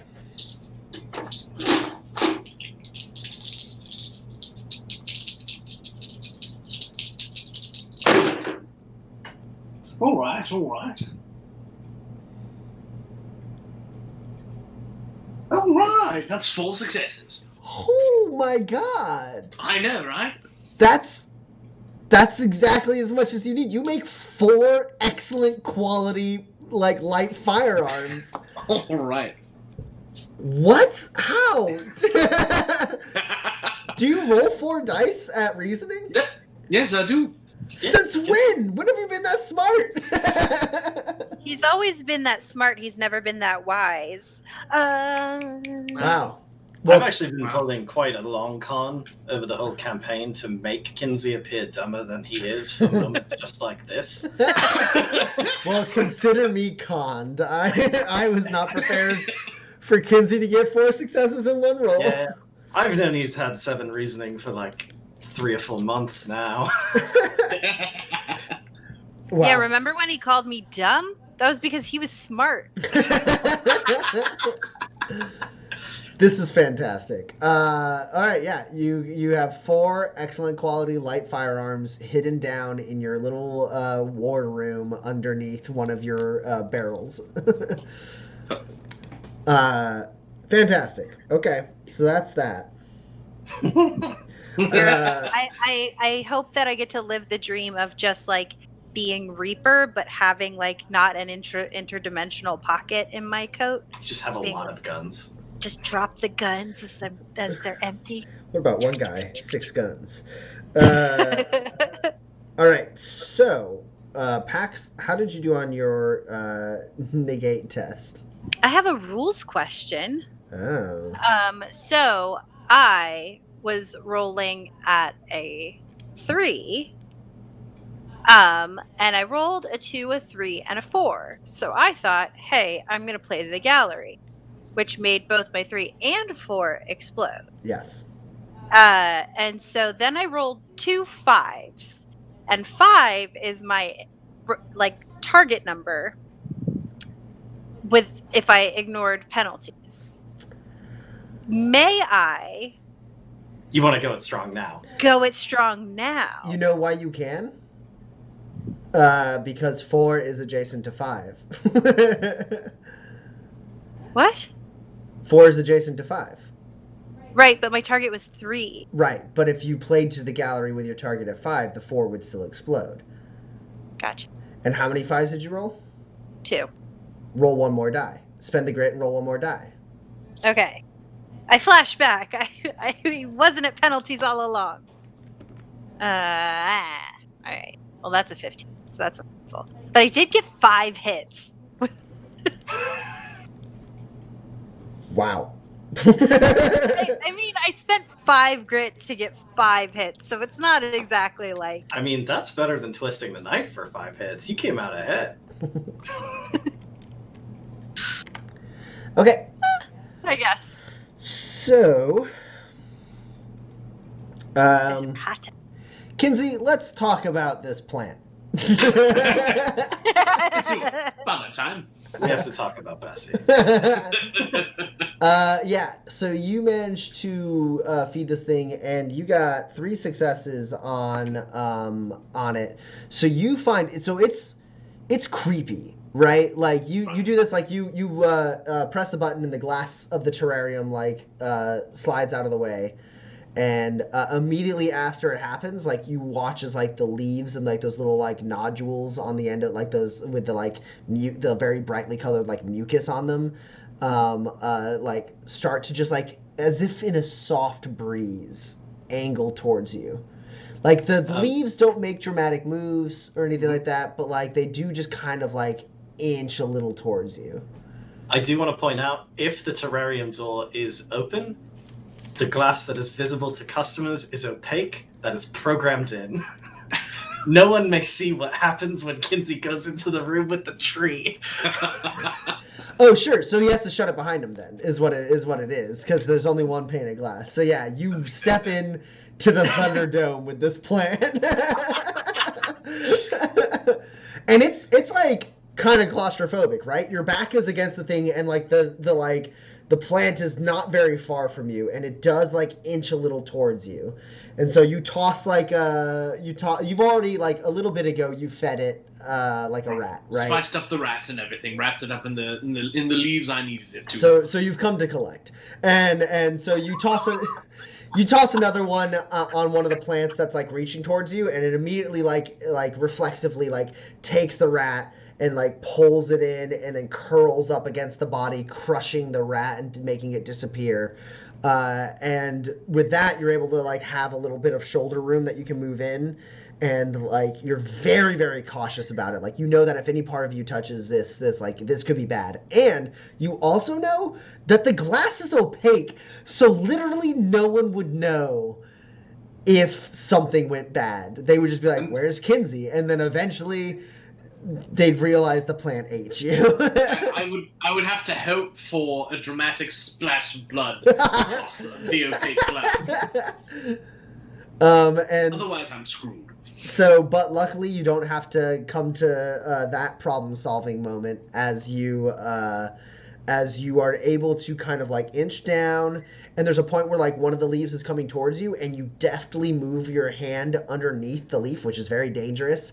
But it, the little like nodes are only on like the top part of the leaf, so you're able to like kind of push that up out of your way with one hand, and then you get your like Omni tool kind of set. You lance the part that has the spiced rat and that digested rat juice it secretes into your survival kit, collecting it all, and you get a nice little a nice good jug basically of this rat juice, and then you step back and let go, and the plants continue to just kind of like gently move a little towards you. You press the button, the door opens up, fresh air from the bar hits you, and you step out with a jug of tea that you can work with, and you do a decent amount of work with it. You go through some troubles. One thing you find it's really good for is actually seasoning some of your food, which is nice. But you do make a couple different drinks. They don't go over super well. Like some of them are fine, and some of them are like a little too taste a little bit too much like broth. And what you find is there's you like have like this like smoked wood that you've collected to like make this kind of smoked like whiskey, and so you like filter the whiskey through that, and then filter the tea through that, and like that makes this really nice kind of like smoked thing that like when you heat it up and throw a little bit of Munson spice in there, it makes this really really nice warm drink, that sort of Drosera toddy that you were talking about before. And that drink actually goes over pretty well. There's one person who comes back for it later in the month, saying like, I never had anything like that. I'll take another. And so, yeah, you now have added a staple to this drink that is very unique, or a staple to this drink menu that is very unique. They must never know.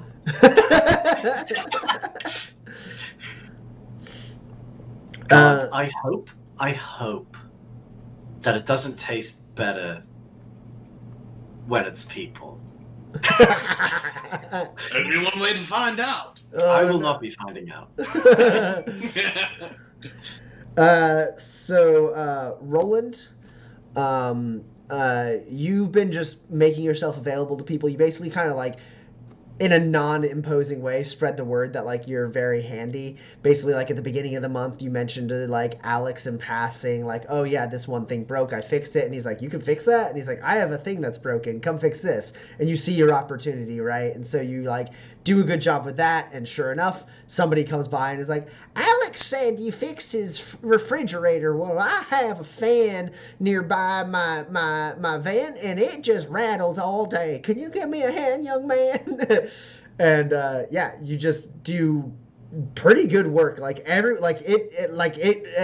exponentially grows from there. Like you have someone coming in at least once a day, if not twice or three times a day, to call you away for some time to work on a small like appliance or a gadget or some part of like their life, or even some of their gear, because they're gonna go out hunting or something and something's broken. Like you just do a decent job. They all provide the materials you need to fix it. They just don't know how to do it, and you make it so like dozens of people in the lower levels go from having poor quality stuff to like excellent quality stuff.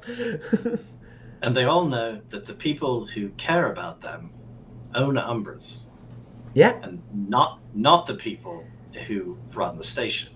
Well, so there are a handful of them that are like, they come into Umbras to like ask for you, and then when you're like, oh yeah, you know what, I'll go ahead and start working on that right now. Go ahead and have a drink. First one's on me, right? and then they get a drink, and you're not there yet, so they're like, yeah, might as well, and they put a spur down and get another like few rounds of drinks while they wait for you. So it is actually somewhat decent for business too. Impacts. So yeah, there's several moments where you and Harry are working together, and she's like, there's a point where it's just the two of you, and she's fiddling with the lock. She sets it down, lets out a sigh, and goes, I think I almost got it. Hey, Pax? Yeah. I don't want to get all mushy with you or nothing, but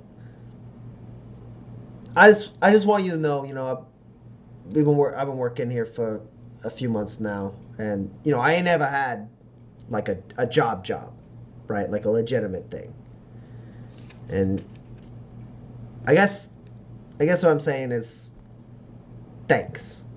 I just want you to know I see what you're doing with it. I know I can be hard sometimes, but like in general, you seem like a stand-up person, and Roland and Kinsey seem like they got your back.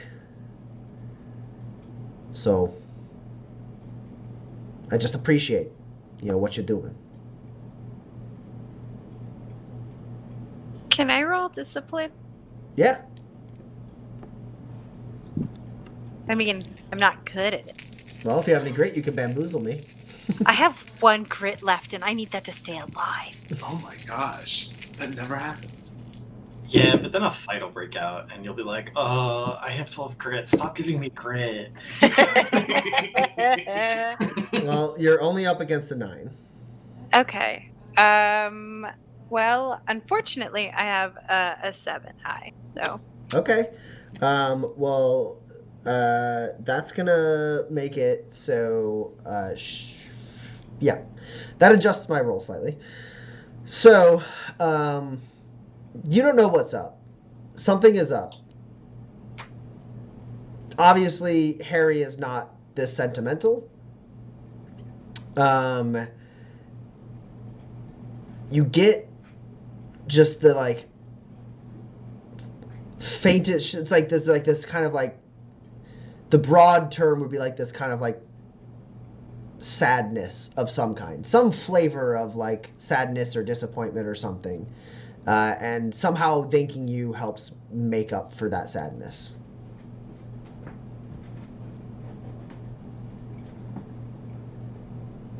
So, like, so you're welcome. Yeah. You know, and if there's, you know, anything you guys need, I know you guys are doing a lot for the lower levels, and you know, I mean, growing up down here, I can appreciate that. I mean, ain't really no one who's giving a damn about people down here. You know, basically, if there's anything you guys need help with, you know, my responsibilities could be expanded, I suppose, and I wouldn't ask for a raise. Okay. Well, like, we'd pay you if you took more on, because that's how it works. But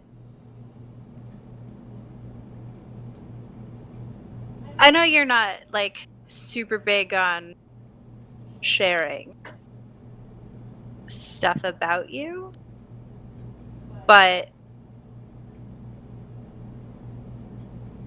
it feels like there's something going on. I mean, I just, you know, I'm set up better than I ever been before, right? I'd never had consistency. So why are you sad? I'm not sad. Oh, I'm come on. mad. I'm mad at this lock. Maybe I'm a little sad that I can't figure out this lock. I don't know. Listen. Okay. All right. Put your sticks in there. Okay. She puts her right. lock picking tools in there.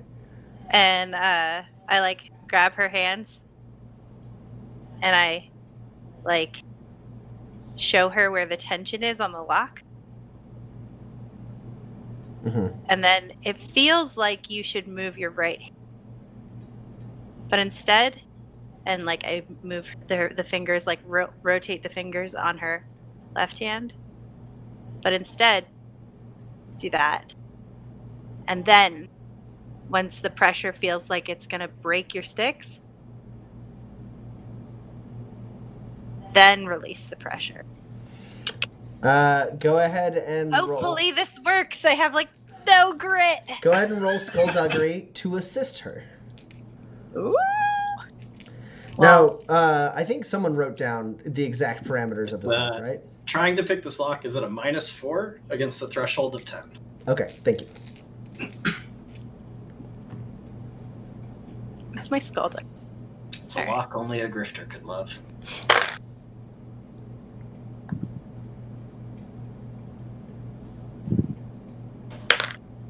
So am I also rolling at a -4? Yes. Okay, cool. That's what I assume. Why? Does that make your dice explode?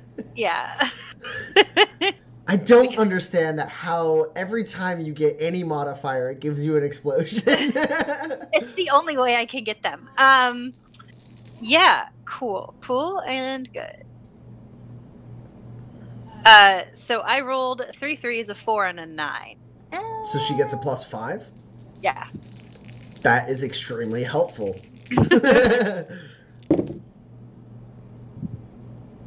Hell yeah. And because of that,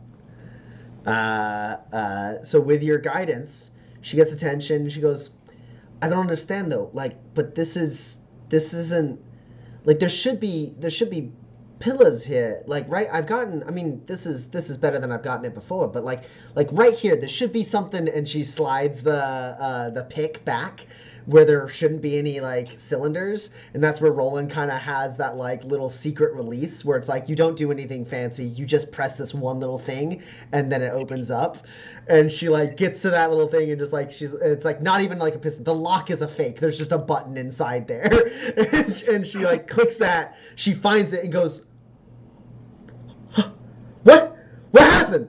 There shouldn't be a cylinder there. Wait, what did you do? Nothing. I just got you to the point that you needed to get to. She like locks it back up and like looks and like shines a light in. It's like, wait a second. And she like does it again and fiddles with it a little bit and then like clicks it like open again. And she goes, oh, what's inside? And she opens, it's just a lock, right? It doesn't actually open into anything. Yeah, it's just a lock. Yeah, she's like, what's inside? Nothing. Wait, you said Roland made this, right? Yeah. That ain't even a lock. That's not a lock. There's no lock. It's just a button.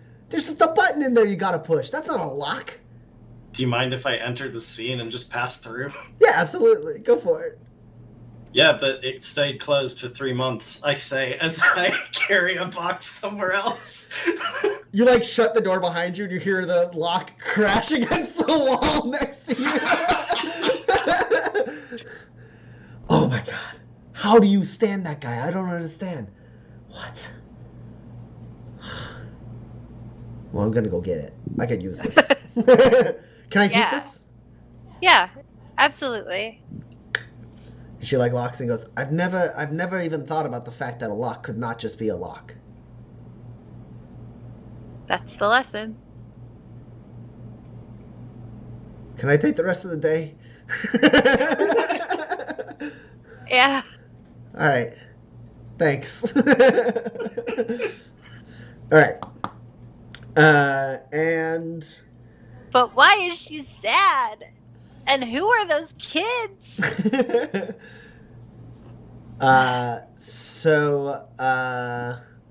Pax, you also were, well, I guess, yeah. We'll deal with the money that you guys make later. That's all been resolved. We just gotta do calculations on that. But during this month also, Pax, you are going through the vents and cleaning. And you're doing a remarkably good job. You're standing up very well against this extremely toxic kind of like spore fungus type thing that's like growing inside these vents. It's gross work, but having the cargo drone is actually really helpful because you can either A, leave like cleaning supplies in it to leave you like, you know, like as like an assistant, or you can like the stuff you're like scooping up and like the like solutions, like the broken down solutions of this fungus, you can like store inside there and like close it up so that like you have a very easy disposal method for this stuff. But during your journey, you kind of branch out from the bar, right? You're kind of building out from you and working around the lower levels. Yeah. I would say not too far from where you are. Definitely like the lower levels, the reason it's plural, right, is because it's not just like one level. There's like several little like, you know, ups and downs throughout, like, which in the vents is very prominent because there's a lot of areas that are hard to get up and you know, dangerous to go down. So you're staying kind of in this little segment that you and the rest of like the businesses and apartments in this area exist in. And you're cleaning up through there, and there's a point where you're like shining a light down. You have like a little headlamp on, and you know, you're sweating. It's terrible down here. The smell is atrocious, but the filtration mask is doing a lot of work. You've been holding it together, and you look down a particularly gnarly area, and you stop for a second. and you look, and then you like tap the cargo drone like 3 times, and its like headlamp turns on and shines a brighter light down there, and you see about 5 to 10 feet down this really gross tunnel what looks like a dead body. And that's where we're going to take an intermission. We're going to take a brief intermission. We'll take about 10. So I have 10:07 right now on the clock. So we'll be back around 10:11 Central. And we'll pick up and see what Pax does with her new discovery in these very gross vents. All right. Thank you all for watching. We'll be right back.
Giant nerd.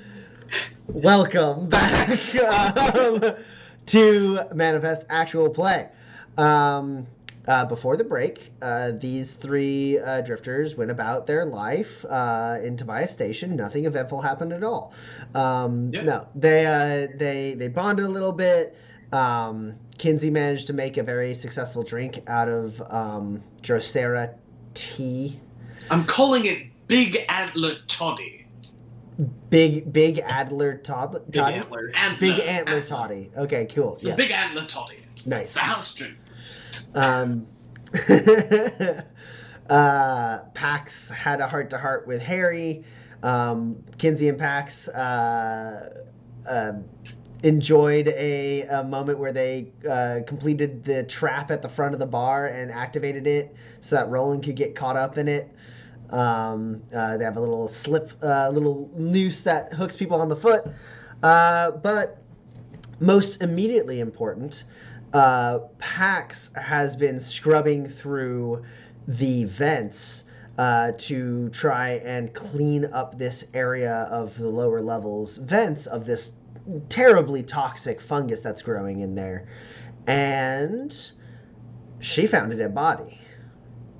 So, Pax, yeah, you've shined a light down and you see what you're pretty sure is a dead body down the way. It's a little bit covered in this fungus. Very still. Does it look like the fungus is coming from it? Do you have a skill you think you could roll to find that out? Absolutely not. This is layman. Layman, is it covered in fungus? Does the fungus look like a video game fungus? It doesn't look like the whatever the horde or whatever. It doesn't look like a clicker from Last of Us. The He doesn't flood. have. Yeah. I mean, The you flood, can't. the flood. So you can't see his face. This person's face. You see two legs kind of crumpled over each other and a body like kind of turned to its side in the vent. Okay. This feels.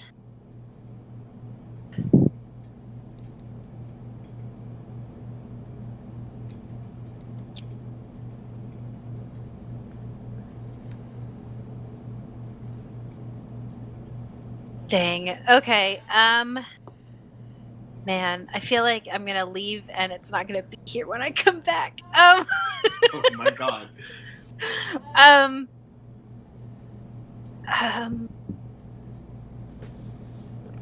Can I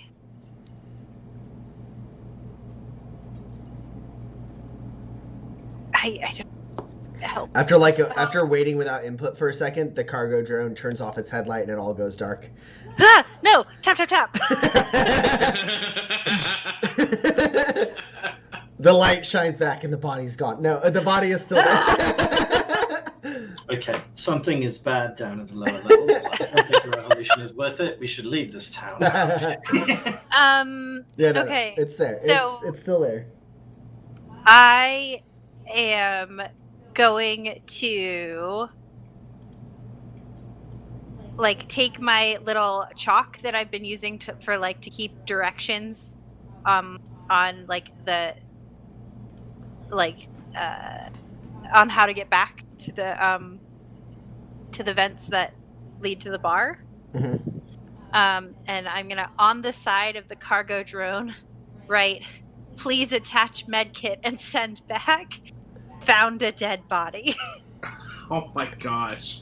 And then I'm just gonna tell it to go home like a Roomba. You're gonna program the route back. So Roland, what are you doing in the bar right now, Roland? Probably shouting, not shouting, but sort of just doing general stuff. And then every time I go by Harry, I say sort of a useless Zen cone, but a bad one. The true answer was within you all along, you see. Roland?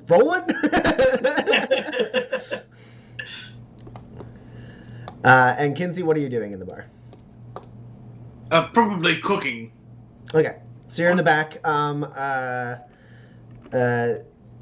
Hazel is not there, and we'll say this is, it's during Eugene's off time. So then there's a point, like, she's like, Roland, I swear to Alana, like, if you keep acting like you're some kind of Zen master, I know people like you. You're just, all you are is just full of it. I mean, like, I cannot believe you just, like, and then, like, oh, yeah, like, you're just going to act like, yeah, that's the lesson. Well, like, I got it. I learned it. You don't need to keep doing it. I mean, I've had it up to here with... As one of the vents, like, breaks open and she shouts and jumps out of the way, and the cargo drone drops down, gets up on its little 4 legs, and, like, walks up to the bar and, like, bumps up against it, and you see written on the back of it, please attach medkit and return, found dead body. Okay, sorry, you were saying something, Harry? I say as I, like, head to the back to grab the medkit. A dead body? What, Pax? I mean, God, I hope so. Otherwise, someone else has been using my cargo drone. Kinsey, I need a hand. I can't get this thing back up into the vents. Oh, all right. Burst open the door and I'm, like, wiping my hands off on my apron. You know how it looks.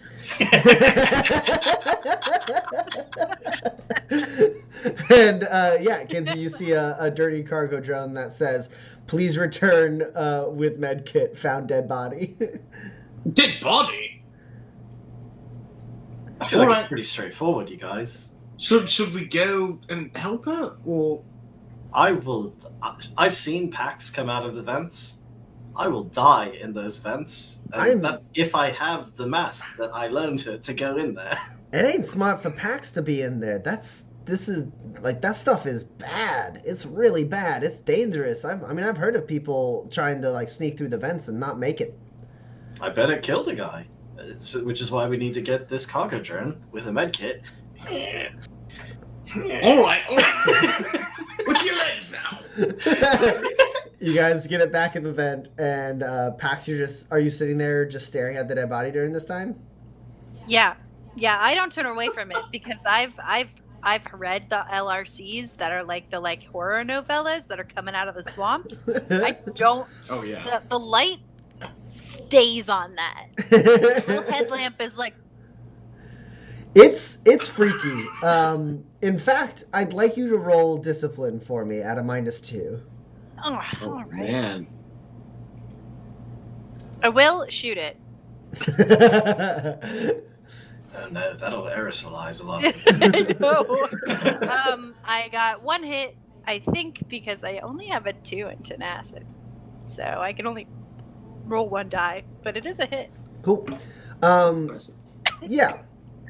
I'll say it's freaking you out a little bit. Like, without the, like, extra headlamp from the cargo drone, like you breathe and you move, and like your headlamp is not super bright, and this thing's pretty far away and in, like, a dingy, like, dark, grimy area. So there's lots of shadows around it, and as you move, those shadows move, and, like, every once in a while you stop breathing because you think it's breathing. And like, then, like, nothing happens and you start breathing again and you're like, okay, no, it's just trigger the light, and then you hear, like, like echoing down, like, the thing down, like, one of the shafts, and you're like, nope, that happens all the time. Okay. And then you hear, like, as, like, a fan kicks on, and you're like, god damn it. And then, sure enough, you hear, and you see the headlamp of the cargo drone that you've taped on come around the corner, and sure enough, a medkit is attached to the back of it. And on the letter that you sent, on the other side, in really painstakingly written words, it says, "Good luck." No wonder it took so long. God yeah. So I like, boop the cargo drone to stop. It stops. And, like, shine its light. Yep. Your lifeless cohort giving you some comfort in this moment alone in this toxic vent shaft with a dead body, shines a light down the path for you. Okay. So how long can I get this medkit to reach? Is it like a foot? Is it like 6 inches? Is it like a little... do I have to manually scoop it? What are you trying to do? Explain. I want to see if if the dead body is like full of spores or something. Like if this is like... You want to collect a sample. Yeah. Okay. You want to collect a sample in a way that does not disturb the body in case it's going to explode in a bunch of spores or something? Yeah. Okay. Cool. You may either... I take like a bunch of like plastic from the med kit. It's got like you know, like the to make a makeshift like surgical area. Yeah. I don't have to reach all the way through. You may either roll first aid. Skullduggery. Right. Right. I'm getting there. You may either roll first aid to rely on the med kit like a lot and utilize like tools and configurations that, you know, are advanced to achieve what you want. Or you can roll skullduggery at a -1 because you're scared and you got shaky hands. So what you're telling me is I could roll 2 dice with a target of 4 or 4 dice with a target of 11? That is what I'm saying. Okay. I'm gonna go ahead and roll skullduggery. Sounds right. I like tie a hairband around the like rubber gloves I've been wearing.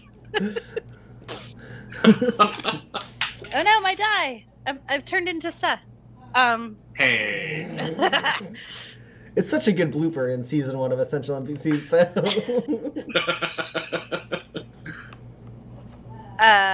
Okay. Oh no, wait. Did you misfire? I didn't. But I did roll 2 12s. Oh no, wait. Skullduggery at a -1. 13 -1 is not 11, it is 12. Are you serious? Did I give you... Yes, you did. Fine. I'm getting this sample. It's happening.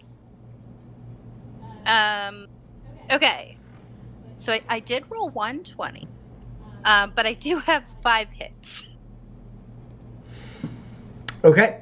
Yeah, you move in, heart pumping in your chest, the sound of your breath in the filtration mask deafening. And you reach out with shaky hands. You stop and you're like, nope, that's not going to do. Like, and you like kind of focus yourself a little bit and you steady your hands like you've always been able to. And despite your fear, you reach out with like a surgeon's precision and get a little sample from the med kit and like pull the med kit back and then retreat.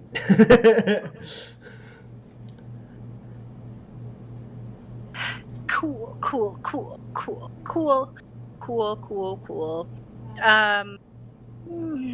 I send the cargo drone back.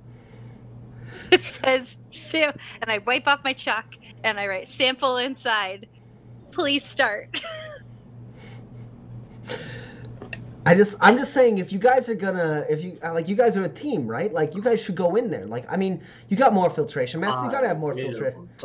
Well, she could die up there. I mean, she's up there all alone. Like, who's to say that guy died just sneaking through the vents? Maybe he was shot or something. She could be, like, alone up there with a killer. Harry, you're new here. You don't understand. Pax is the person we send when something might kill you, because it couldn't possibly kill Pax.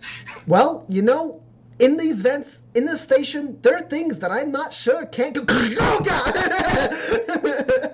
And the drone falls down into the bar again and stands up, and you see written on the side of it, sample inside. What was it? Please start. Please start.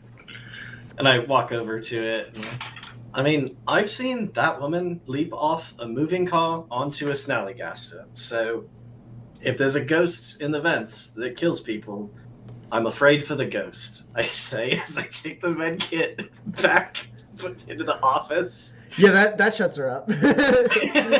She's like a snallygaster? A whole night dragon. Wow. What did it look like?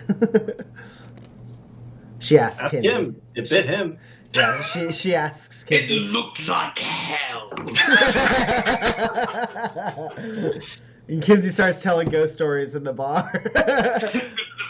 Roland, you can roll first aid to analyze this sample with your med kit and try to decipher any of the information you can get.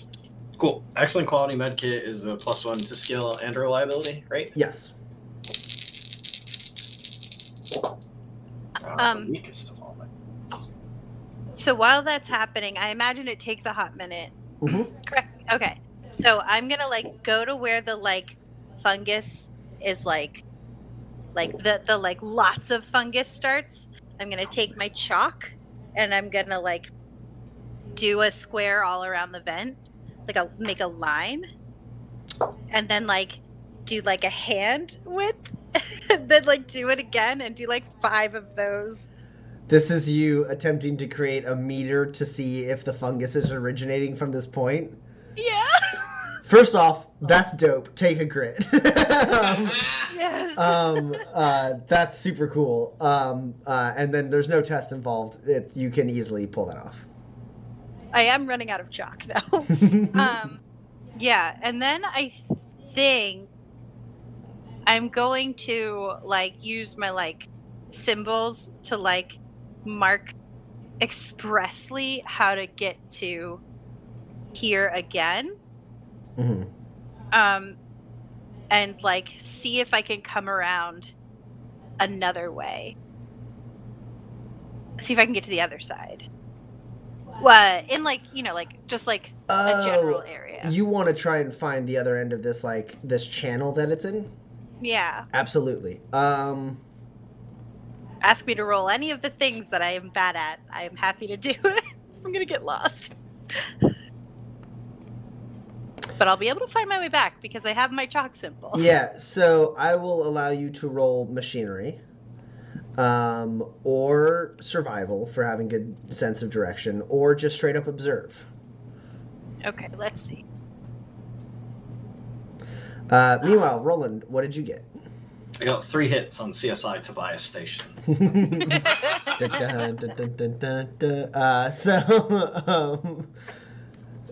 So you got 3, you said? Mm. Cool. So this is a sample from a dead body. Oh, no. This man was dead when the sample was taken. So looking at it, I mean, not having seen the body or anything, one thing you notice with the analyzation is there are trace amounts of a toxin in the bot, in the tissue sample. Mm-hmm. Yes, chat. I was singing Law and Order. I wasn't gonna say anything, but I'm glad you did. The sax solo, but the same.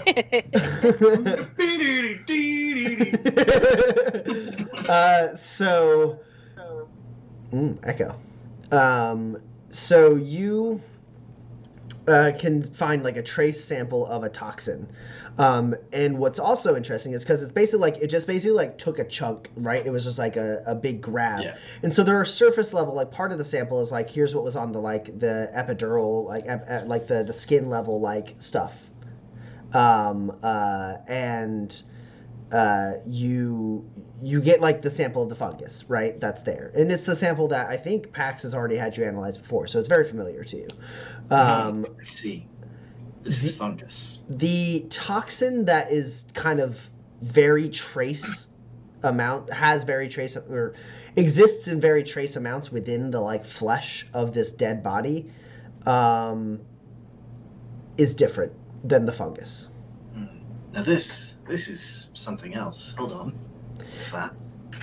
And you don't know exactly what the properties of that other toxin are, but you know it is different from that fungus.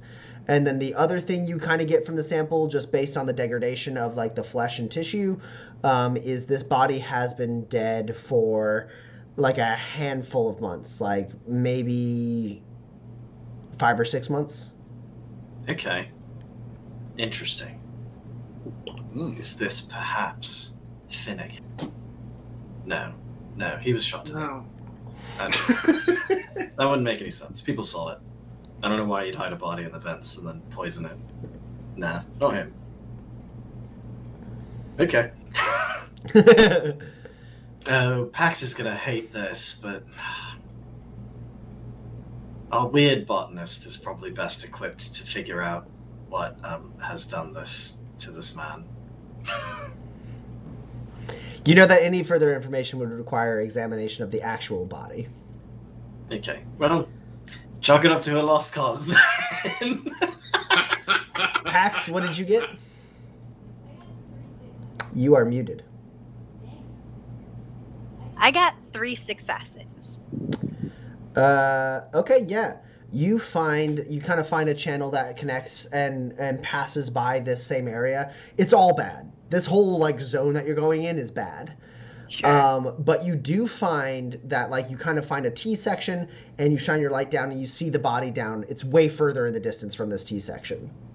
Okay. And then you look the opposite direction and you see it's a little bit cleaner that way.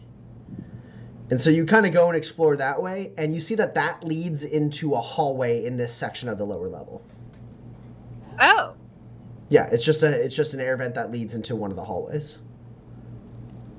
And like as you get closer to the vent, it's a little bit more clean because like occasionally someone like will pop it open and be like, ugh. Right.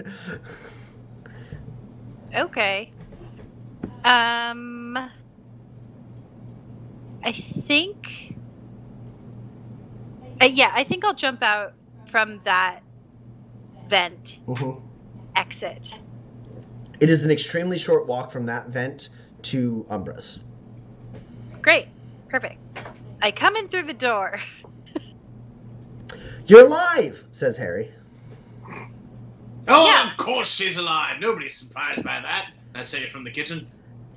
They've been talking about like a snally. Did you jump on a snallygasta?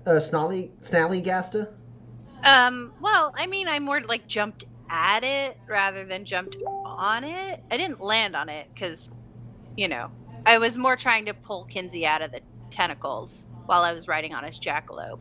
That's exactly what he said. But he did say that there was a explosion involved. Was that just him?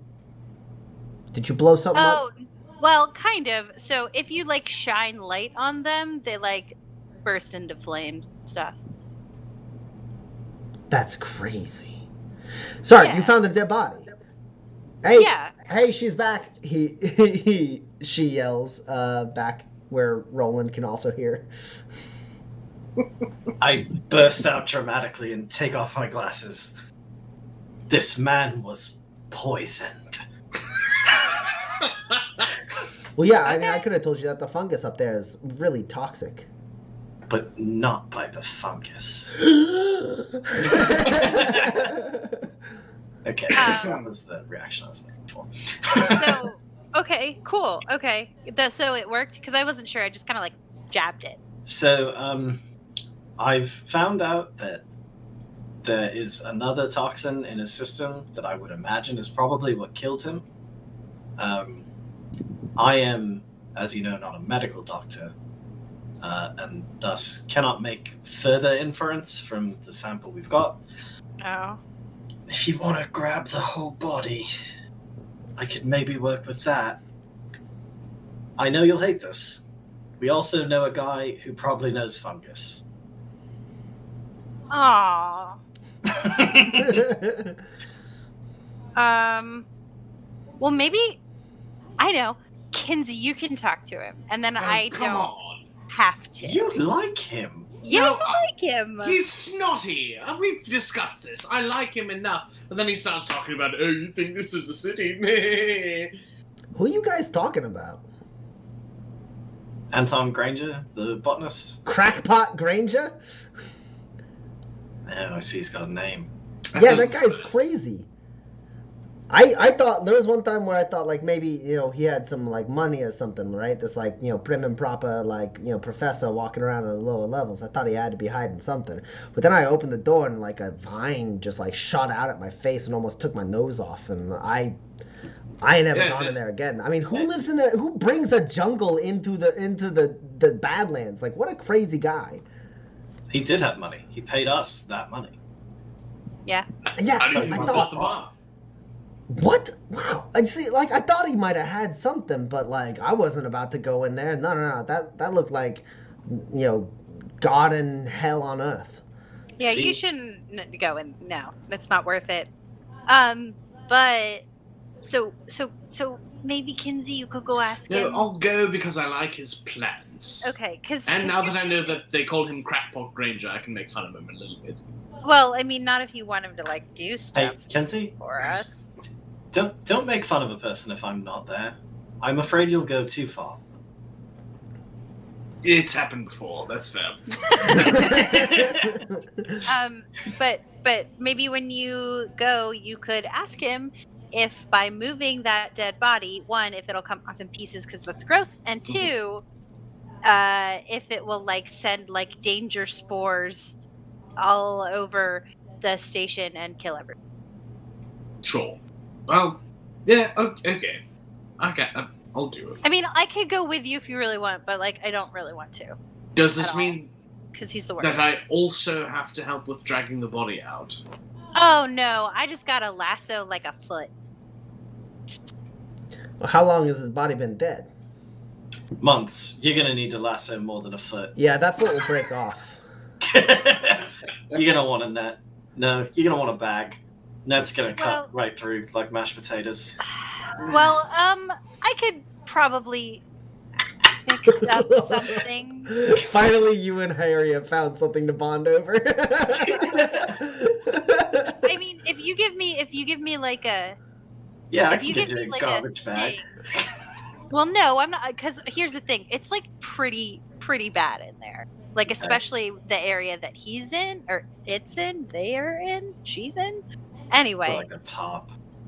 but like, yeah, I could probably like rig a tarp on one side and like throw the like ropes tied You mean, to like, like darts. Closed around them. Yeah, and then just kind of pull it, probably. That's probably your best bet.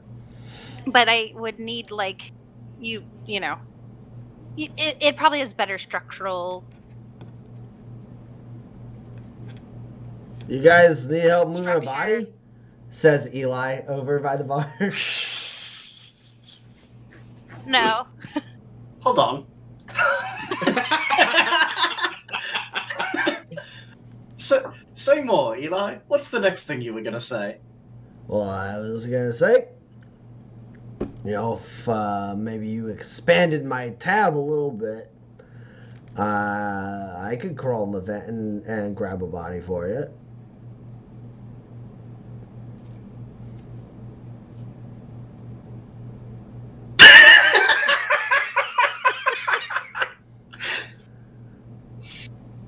Sounds Eli, like this is surprising. I Where's this coming from, Eli? I'm out of Spurs, and it sounds like a job. I'm Shit, used to he's dirty got us jobs. we're gonna. You know what? We'll circle back to this, Eli. We'll let you know if It's not a no. I mean It's a hard maybe. Okay. But yeah. Okay. Tommy, take a grit. I love the fact that we're all so like used to Eli just like being passed out the awake for once. So, hey, wait a second. You guys see me with a body? Yeah, he just sits there and drinks a little, like, the little dregs of his drink, and then, like, goes like, let me know. Will do, Eli.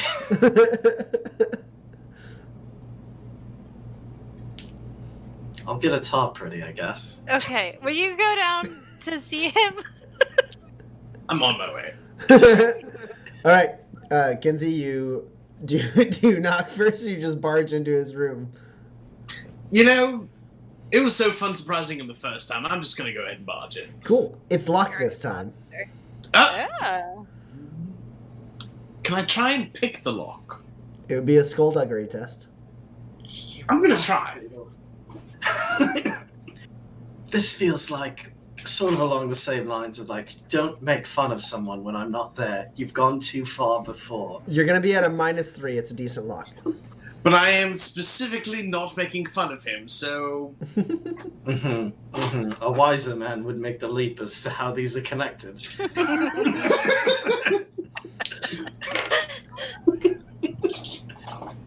You said a -3, you said? Yes, I do. You're rolling the 1, huh? I certainly am, yes.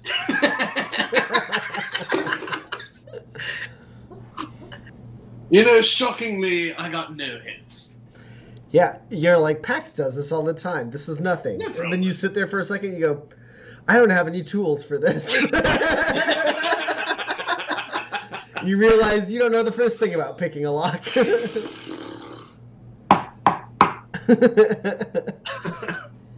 Just a moment. Just a moment. Oh, Ken, Mr. Charlotte. Ah, yes. How are you doing today, Doctor? I do fine. How about you? Very fine. I see you've got a new door.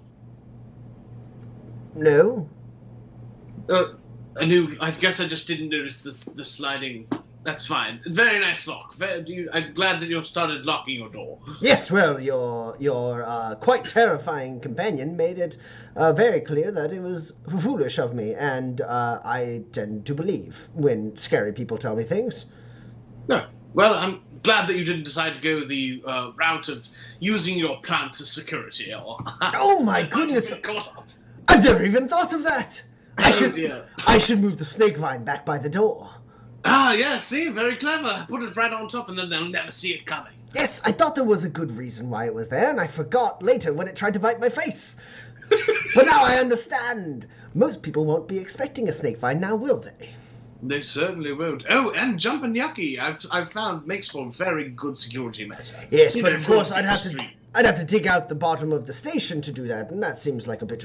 But I have been cultivating those. Would you like to see? Oh, of course, yes. Let me take a look. Right this way. And he leads you through his maze-like collection of plants.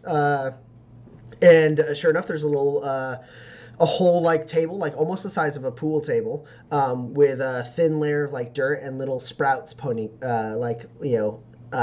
pointing up. He's like, now I didn't use all the seeds. I figured I would try this at first. Now I'm trying to give them less nutrients than they would get in the garden, you see. Because I figure if there's anything I need to do to make these, the oasis that you've perhaps started cultivating by planting those devices for me, if there's anything I'm to do to protect them, I may need to strategically place Jumping Yucky. But they need to survive in the conditions of the Badlands, so I'm trying to put these ones through the ringer, as it were.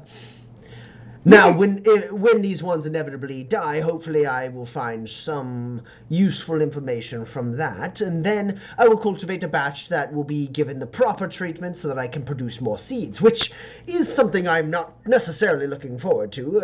Extracting Jumping Yucky seeds is for a much more braver man than I, yet I think I might be able to pull it off. It's a tricky business, I've found. It takes a delicate touch. The ceilings are quite low here. I may need to see something about that, but that's in the future. For now, I want to see how these Jumping Yucky do. So far, they are proving to be quite resilient. Yes, they grow all over Manifest. I've seen them toss a man 30 feet in the air with just feeding by itself. Ugh. Terrifying, and fascinating. Truly. I'm sorry. What did you come here for? Certainly not to check up on my jumping yucky or give me sage advice about the positioning of my snake vine. As fascinating as the Jumpanyaki is, I did come for a purpose, I suppose. Do you know anything about the ventilation systems in the lower levels? They're terrible. Absolutely terrible. Sure, but have you found any fauna growing within them that you've studied at all? You say fauna. You don't mean Flora, of course. All right, Of course. Well, I mean, there are plant-like creatures within on this planet that are able to hunt and think. So the lines are quite blurred, but within the events here, no, not at all. There is a strange fungus, I understand. Seems to be relatively, I wouldn't say common to this area, but not uncommon either. Basically, stagnant air in the subterranean Badlands can have all sorts of strange growths, I've learned, and this fungus seems to be a certain type of breed of such a thing. Interesting. Normally you have augurinos, you see, in the natural environment of the Badlands, tearing through and churning the earth underneath to break down any stagnant air that would lead to such growths. But of course, man comes and plants their feet and digs a hole and doesn't let an augurino through. Well, what's to happen? Certain microbes within Manifest's world form in these stagnant, humid, dark areas and grow into this fungus, which I understand is quite toxic. So it's a result of the man-made environment. Then it's not naturally occurring. No, it's naturally occurring in certain areas. It's just uncommon because of it. Much more common in areas in the Badlands, subterranean areas in the Badlands, where man has staken their claim, but do not take the extra effort to treat their air and their land with the respect it deserves. Well, I assume I bring the sample with me so that he can take a look at it. Is that I brought with me. We found. Don't know if it's an anomaly within the ventilation systems, but during the refurbishing, we've discovered somebody may have run into some trouble when it comes to these spores, and I thought you might take a look at what we found. Certainly. Then he reaches out his hand for the sample. He goes over to like a large terminal he has. He slots it in and like brings up a bunch of hollow displays. And he goes, yes. Well, it does not look like the fungus is what did your good friend in. Though he does seem to have a quite thick layer of it on his skin. He's been dead for some time then. Yes, far before we owned the bar. Yes, well, it does look as though he's been poisoned. By my judgment, some kind of manufactured poison. It seems he probably had some enemies. Yeah, so somebody wanted him dead for a specific reason then, not... That or some kind of tragic accident. Can you imagine? I've seen it all in my day. It could have happened, but knowing how the city works, I'm not sure. Well, all it takes is a mislabeled tonic, and all of a sudden you end up falling apart. But something like this, you say, where did you find the cadaver? It was inside the air vents themselves. Well, it would be quite odd for him to accidentally have... Well, I suppose if he was told something would help him resist the fungus, he could have drank it thinking it would save him, and then it did not. Otherwise... Well, we found cleared areas as though... I suppose he could have possibly been dragged through them. Yeah. Do you think that if they could have deposited the body there to hide it? That seems much more likely than some strange convoluted plot to leave a man to kill himself with a fake tonic amidst a bunch of fungus. It seems much more likely that someone would expect to just toss it into a part of the vents where no one would care to venture. I mean, the fungus alone is quite deadly up there. No one should go in there. I mean, I'm surprised to see you here standing talking to me, assuming that you are the one who was brave enough to venture forth into the vents. Not me, my terrifying friend. Oh, well, if there's anyone who I would bet money on to be able to pass through that unscathed, I think your quite terrifying friend would be at the top of that list. You said this poison is manufactured. Could anyone have manufactured it, or would it have taken some certain money? You know, could you make it yourself, or would you have to buy it? I mean, something like this, it requires a decent amount of work. This is a high-class tonic, I would say. Quite a skilled pharmacist could do this, and there's plenty of those throughout Manifest. I could even, given enough time, create a poison such as this. I don't know why you would, judging by the toxicity of it. It had the singular purpose of death. And you haven't made any poisons like this in recent memory? Not that I can recall, no. I tend to try and make life flourish instead of stamp it out, and I see no... Well, he does have a thick layer of fungus on him. I never thought to put a cadaver in the vents to see how the fungus interacted with it. Quite I'm sure you've never had the cause to. No, of course not, but it is intriguing. You've been here for longer than I have. It doesn't make sense for somebody in the upper levels to kill someone in the lower levels. I mean, it doesn't seem like that would serve much of a purpose. Wouldn't it make more sense, perhaps, for someone in the upper levels to kill someone in the upper levels and use the lower level vents to hide the cadaver? I feel like that is a sufficient hypothesis. Given the information that you've provided, yes. It wouldn't make any sense. I mean, the lower levels is a place where very few people are watching most of the time, so if there was a place to dispose of a body within the station, the lower levels would be a decent candidate. Though I also would expect someone to potentially just dispose of a body in a different way. I don't know. I believe if I were in such a position, I would probably reduce the body down into some kind of substance that I could spread around and not leave a fully formed cadaver for someone to find. I mean, that's just asking to be found, but I suppose you can't expect criminals to have that kind of sense.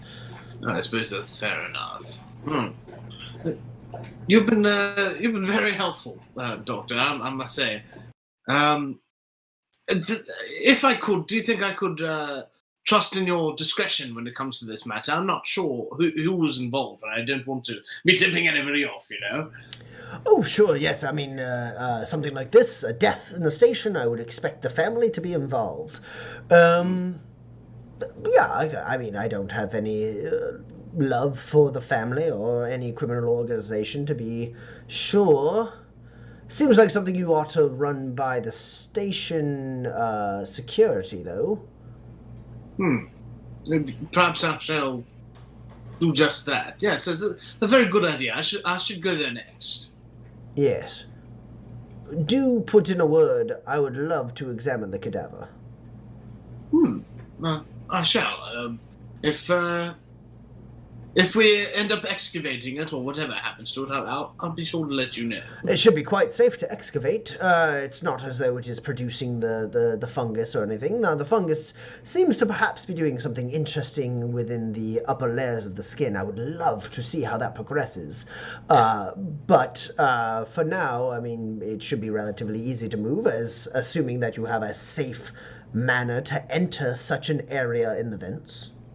I believe we do. And then if we touch the body, it won't, explode in spores or anything like that. I know that's something that one of my compatriots was afraid of.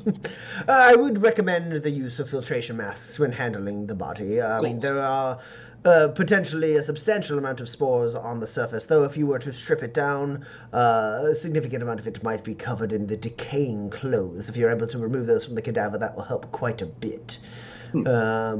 but no, explosion? Certainly not. No. As long as reasonable precautions are taken, you should be quite safe. Good. Well, Wash your thanks. hands often. I always do. I like a clean fingernail. Well, you are a rare sort in the Badlands.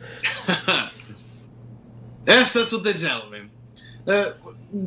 Dr. Granger, I do very much appreciate your help, and I'll stay in touch. Also, the Drosera plant you gave us, that tea, delectable.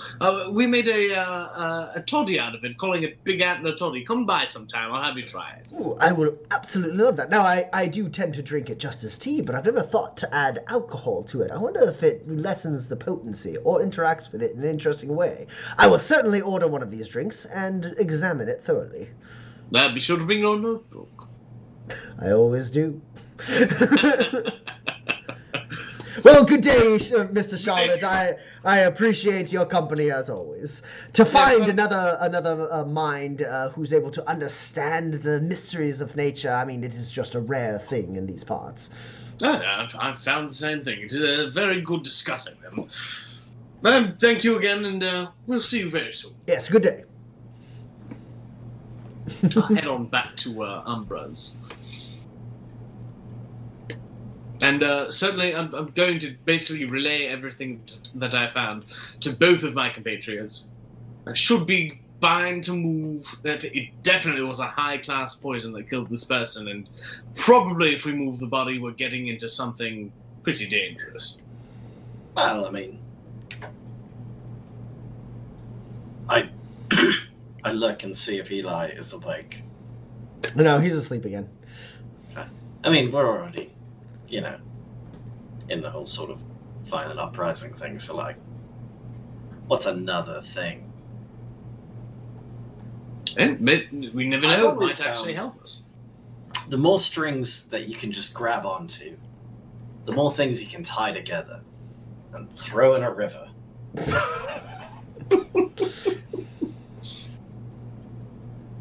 So, is it, like, other than the, regular old mold or whatever, is it gonna, like, come to life? Is it gonna, like, explode or, like... Dr. Granger has assured me that it will not explode and should be fine, as long as you're wearing a filtration mask. Okay. I trust him on this matter. Sure. I guess the other question maybe is, do we bring it into the bar and feed it to the tree, or do we, like, let people know that we found it? I guess it kind of depends on who it was. I hate that we need to buy, like, the neighbor's place so we can dissect a body that we found in the vents. It's covered in fungus. I wish our place had a room we could do that in. You could just do it in the back. Yeah, but we make food there, Harry. Come on. Just clean it up afterwards. I mean, you guys could just... I mean, if you could... We could close down. I mean, it's been kind of slow the past, like today. I mean, Eli will leave if I tell him to. Alright, I'm convinced.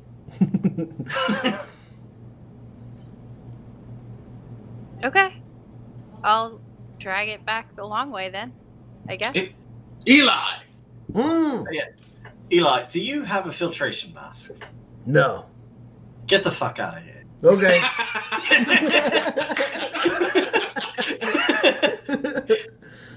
Yeah, he leaves. I'll see you tomorrow. Yep.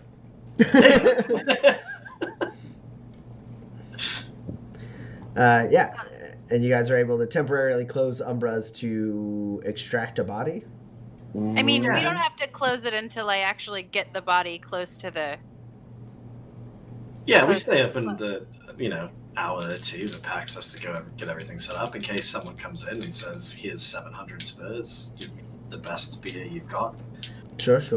It probably won't happen, but it might. It doesn't. But Pax, between your 5 on negate earlier and the cargo drone, you are able to extract this body. It's gross, but you rolled 5 on negate earlier, so I'm not making you roll it again this session against this fungus. So you are able to pick up the body. It creaks and cracks grossly. There are puffs of spores as you move it, and then you get it on the cargo drone and like kind of strap it on and send the cargo drone, and then you take an alternate route back to the bar, so you have to walk into like the cloud.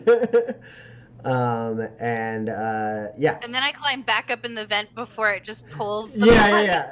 You programmed it to stop by the vent so you can open it up. So when you've been sending the drone back, I need you to tell it to park like 10 feet earlier. Well, if I'm not with it, how will you know that it's there? I'll check, right? Because I know it's coming. Yeah, and you guys are able to get the drone between Kinsey and Pax, put it in the bar, pull over a couple of tables, put them next to each other, and set the body on top of it. And like over in the corner with like fascinated eyes, like Harry is watching. Do you want to... Sorry. Am I allowed to ask her to help Pax? I don't know. It's sort of your project, really, but like... Oh, wanna, like, yeah. fuck I their mean, whatever. interests, Yeah. right? Yes. She's not mine. Okay. Do you want to help? I can help. Do you want to help? Yes. Then come help. Okay. How do I help? Well, I'm going to ask for tools, and you're going to hand them to me. And sometimes I'm going to tell you that I need you to hold something open, and you're going to do that. And sometimes, I don't know, I might need to cut a thing over here, or you cut a thing over there, and you're going to take a knife, and you're going to cut around. Okay. Medicine's easy, Harry. You get a +1 to your first aid test. Listen, it's not rocket science. Oh, that's pretty good. What is there anything you're trying to discern with this first aid, this autopsy?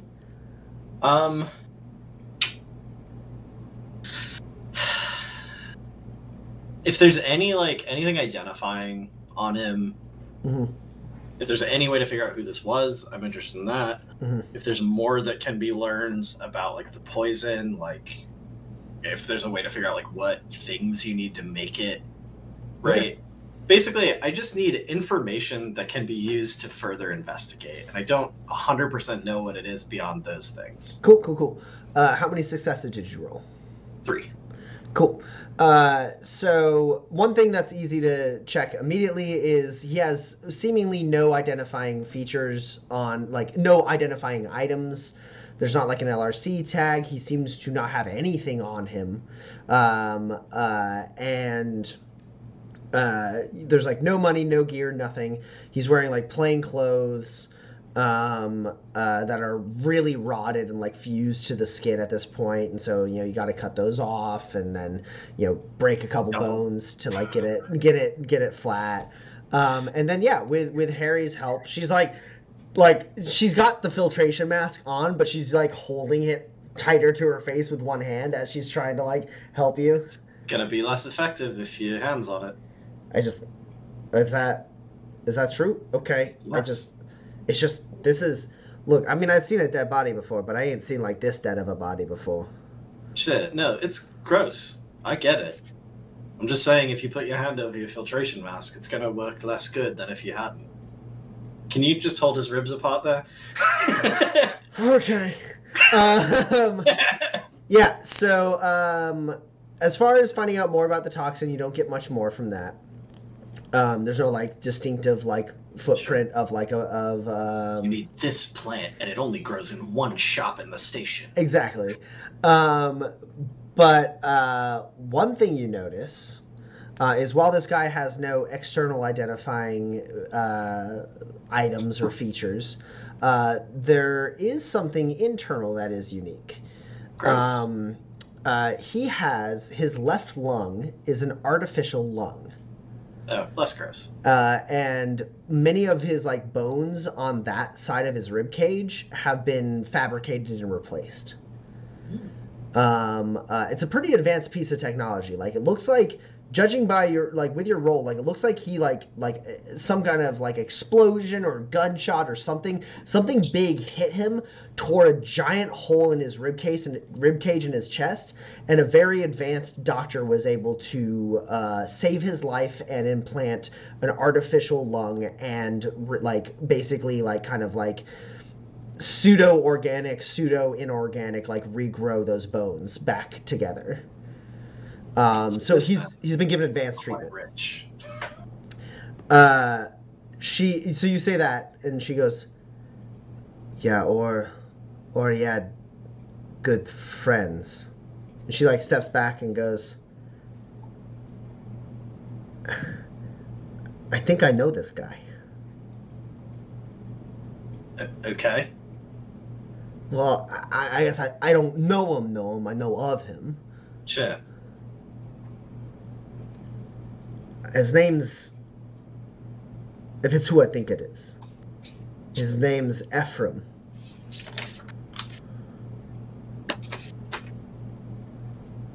He was friends with Mr. Bahara. Do I know the name? I think Pax may have heard that name once in passing.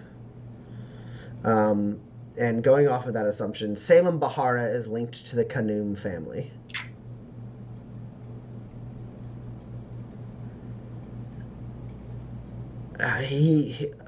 Salem, Mr. Bahara, he told me a story once about his friend. He died recently, or went missing. I mean, but he was supposed to be in the Cloudbreak Mountains. What's he doing in Tobias Station? Well, if he's family. Oh, he's not family. No, we should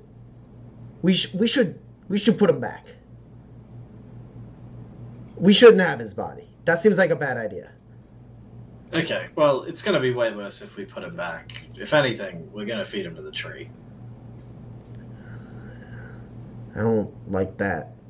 No, none of us do. But he ain't family. He's Fort Dearborn militia. Ooh.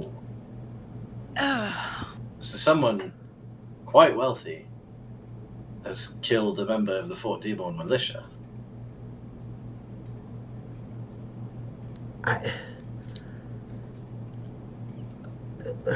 Look, I gotta go. Harry, before you go, come talk to me. Okay. She steps aside with you. You can absolutely go. I'm not gonna stop you or anything. Just, like, are you going because you're afraid of being found in this room with this body? Or is it something... You can roll manipulate. I'll give you a +2 for being her mentor.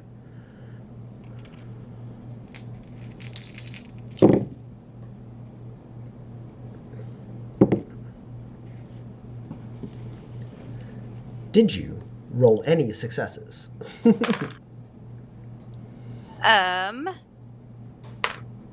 Yes. Okay. Were they equal to or higher than a 1? I rolled a 2. Cool. She like lets out a sigh and goes, I gotta tell him about this.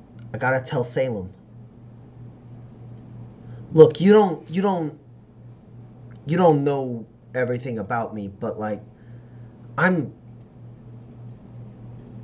moving towards, joining the Khanums. And Salem Bahara is kind of keeping an eye on me. He's been a good friend.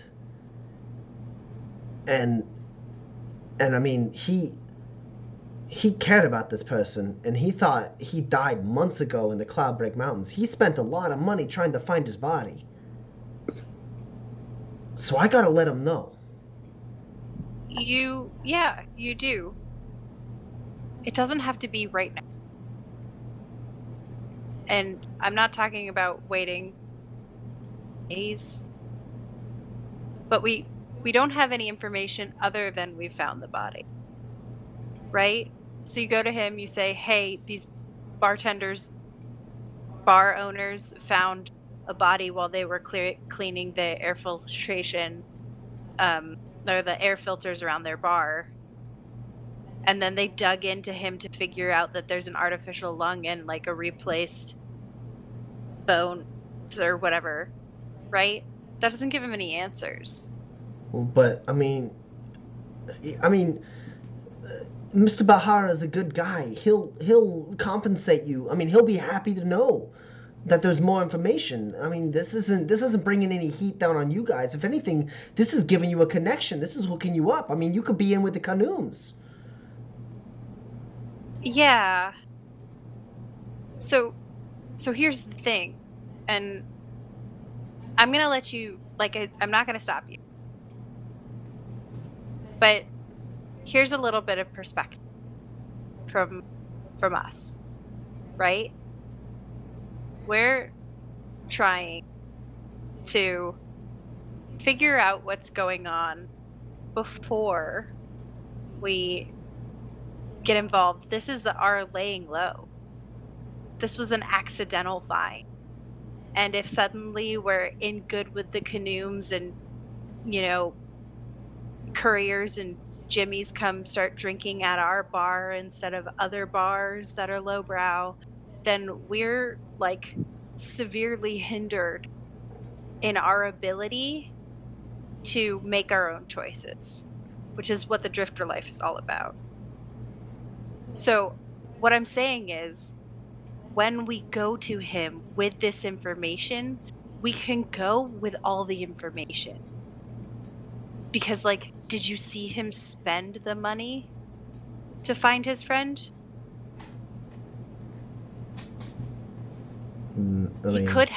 He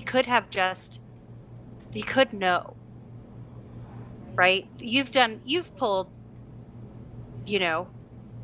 subterfuge. You know what it's like to leave a false trail to cover for somebody, right? No, not with Ephraim. Not with Ephraim. Salem wouldn't do that. If it's family business, he absolutely would, because he has to. You don't know him. You got him all wrong. I don't. But I do know how the family works. So, give us a little bit longer to give him more information, to give him the whole story instead of just part of it. You said this is you laying low. Yeah. Laying low for what? You got some. Tobias Station doesn't like drifters. They don't like independent thought. They don't like people who want to be outside of the system. We don't need to be here. And so we're a big old question mark in a area that loves certainty, right? So we want to just make friends, make money at this bar, and rest. We've been traveling for a year straight. We've all almost died. We've done some crazy stuff that I totally want to tell you about and get you up to as high a level as I can before you run off and they judge you to be not worth as much as you are. So I'm not hiding anything from you, but what I am doing is I'm trying to finally just get a status quo. And this body makes it so there's no status quo. It makes it so everything is in flux again. And if we run away to tell, and then the station chief comes down, or the Canooms roll in or station security comes in, all of a sudden we're back on the radar, and these past 3 months will have meant nothing. Go ahead and roll manipulate, because you Again? are, because you're definitely lying a bit, and then also making a plea. So, Just give me 24 hours. you can have a +2. You are her mentor, so that'll continue to give you a bonus for now. This time you are up against a 4. Oh, I also have a 4. You are the aggressor. So how many net successes is that? Aha! 1. Okay. I'm getting an echo of myself, but it stopped, I guess. So she sits and looks at you for a second, and she goes,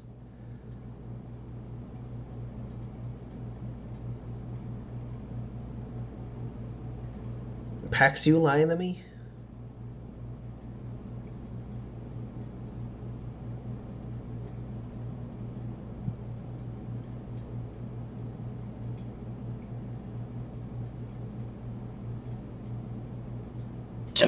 Can me and Kinsey hear this conversation? I don't know, Pax, can they? If you're like, it's low, but I'm not like hiding what I'm saying, Okay. right? I pulled her over to the side mostly so she would feel like she could actually like express herself, because she's all weird and shy and stuff. Sure. Then yeah, And, you like, guys can super guarded. probably hear it. Yeah, this isn't a big room. You could probably hear it. Okay. Yeah, I feel bad because I think this sort of steps on what you are trying to do, but I think it's what Roland wants to do in this moment. Yeah. I think before Pax has to answer straight up whether or not she is lying to a person that I am aware she cares about, I'm going to come over. Kinsey's going to fall out of his chair. Oh no, spores everywhere. Harry, I like you. I think you've got a lot of potential. And more importantly, Pax likes you. And Pax is a good person, and so she's trying to protect you. There are a couple things that I know about this situation that maybe you are not considering. I want you to look in my eyes and tell me if I'm lying, because I think you're a better judge of character than you think you are. Bahara cares about Ephraim, yes? Yes. Bahara has ties to the family, yes? Yes. Okay. Ephraim is kept secret from the family, yes? No, they were good friends. Ah, okay.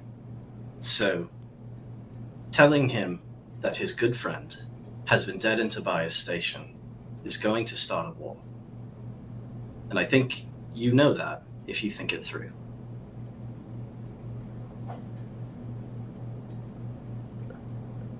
Who would kill? I mean, that's... Harry, you have people you care about, right? I do. I want you to imagine one of them is dead. Okay. This is all you know. They are dead, and someone in Tobias Station did it. Where do you stop trying to get justice for them? Anyone who knew about him, I guess. Great. Now imagine you have all of the resources of the Kanoom family behind you. But who would even move against? Who would do that? It doesn't matter, Harry. Someone has. And telling him is going to start a war because he has power and he cares about this.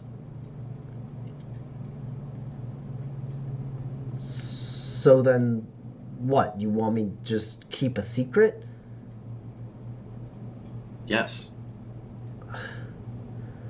For what? What? Salem trusts me. I mean, he's a friend. If you want to tell him, bring him down here. But give you time. It would give us time. How much time? This evening? Okay. Okay. I'll go to him tomorrow afternoon. I'll leave it to you guys to tell him whatever you guys want to tell him. But I'm going to bring him in and I'm going to tell him that you got info on Ephraim. Yeah.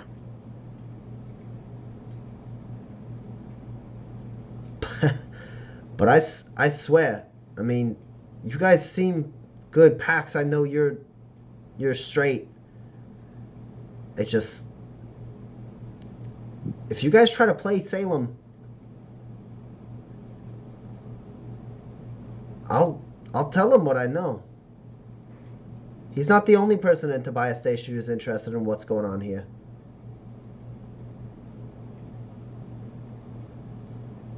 Well, you'll have started a war between the families. Here's the thing, Carrie. The threats against people who care about you, they're unnecessary.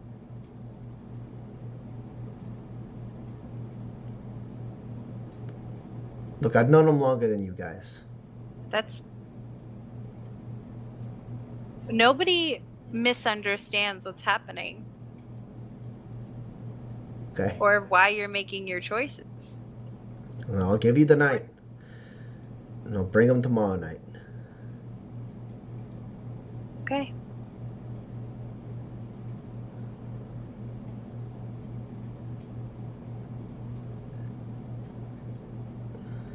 And she almost looks like she wants to say something else and then goes, I'm gonna go.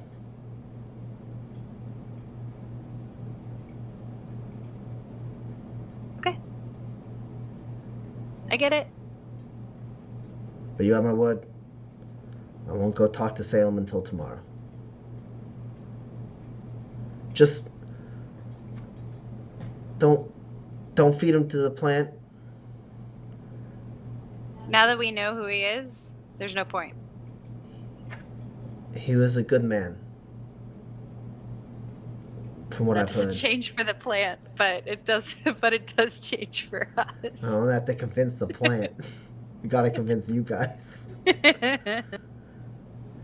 All right, I gotta go sleep on this.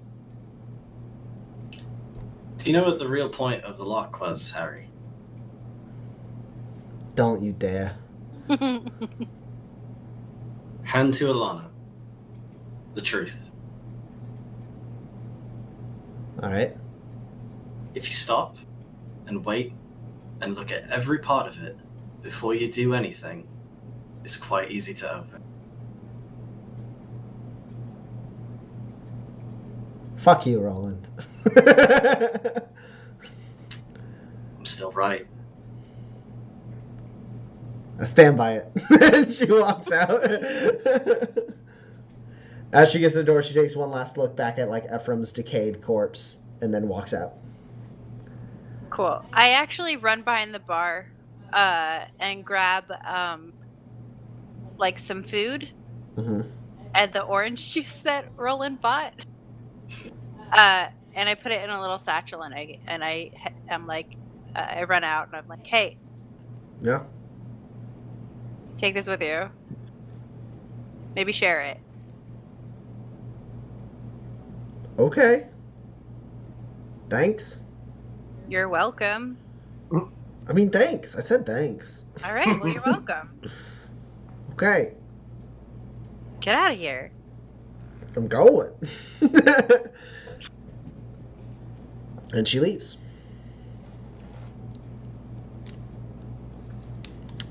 Any last words between the three of you before the session comes to a close?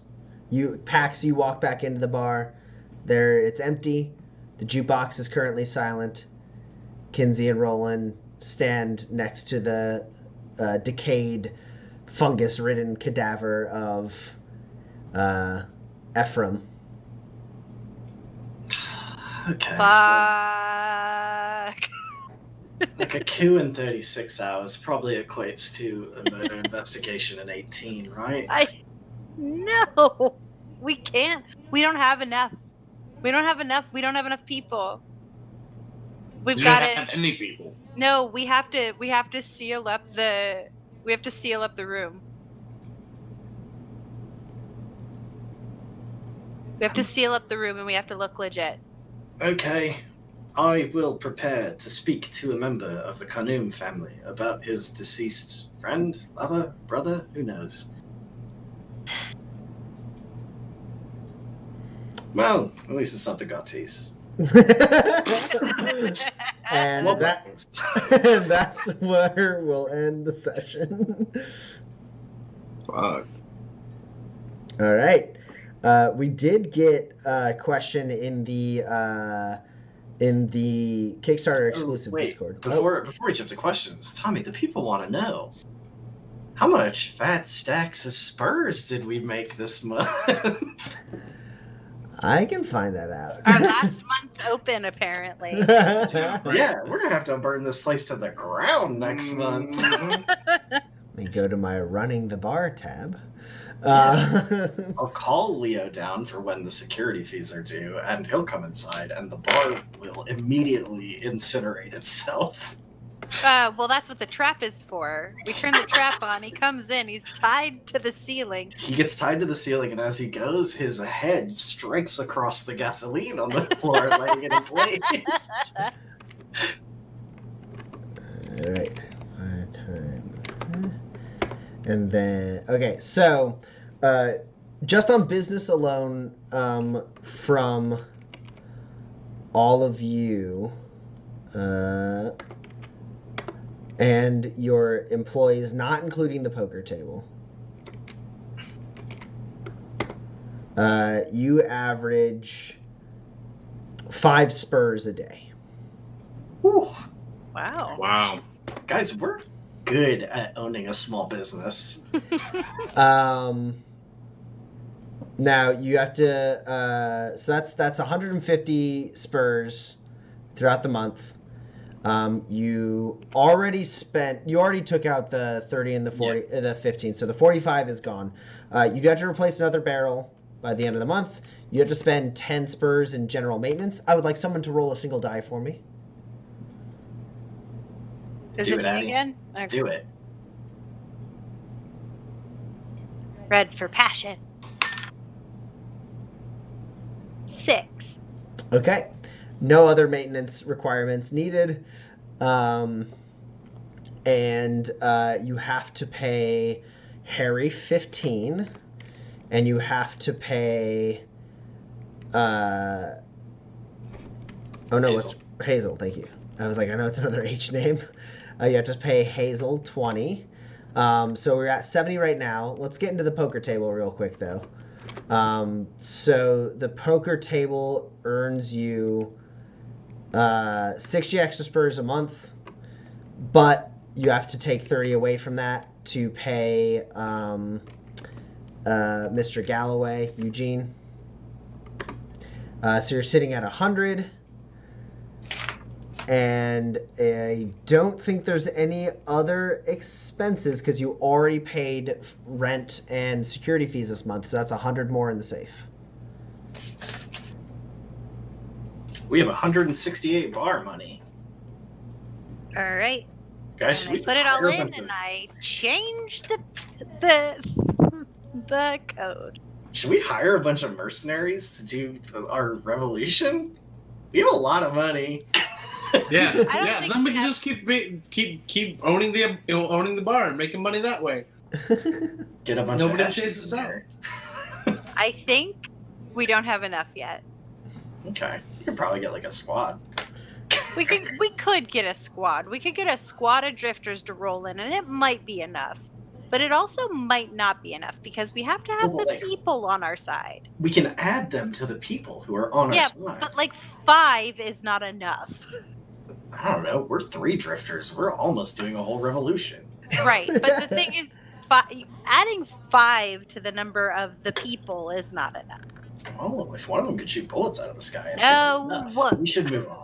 You don't have enough money for someone who can shoot bullets out of the sky. Probably have enough money for one guy who can shoot bullets out of the sky. All right, so we've ended the session. We do have a single question in the Discord. It comes from Argitlam. It says, "It's been a while since I posed an established character creation challenge in here. How would you go about building Captain America in Manifest?" Oh wow. And funny enough, the following conversation that happened from there in the Discord parrots what I'm about to say, which is I've actually done this recently. I've done this not recently. I was like, I was messing around with building a character, and I was like, wow, actually, you know what? It turns out it's really easy to make Captain America in Manifest. So the only real bummer about it is rules is written unless you have a special item from your GM. You need a light shield, not a medium or a heavy shield, which just makes you lose out on +1 deflect. But you get a light shield, and then you give it the modification dual purpose, which makes it also count as a melee weapon with a certain amount of mod points for melee mods. And then you give it the balanced melee mod, which makes it so you can throw it. And then it can also be used as a projectile to throw. And then you get the tech melee mod that is recall cable, which lets you use a free action to call it back to you. And then right there, you have a shield that you can punch with and then also throw and make come back at the end of your turn.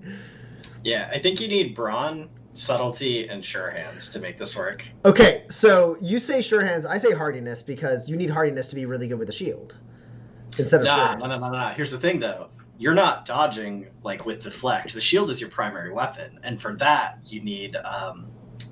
It's a broad interpretation of the talent that lets you hit multiple people with a single projectile. The piercing shots one. Yeah.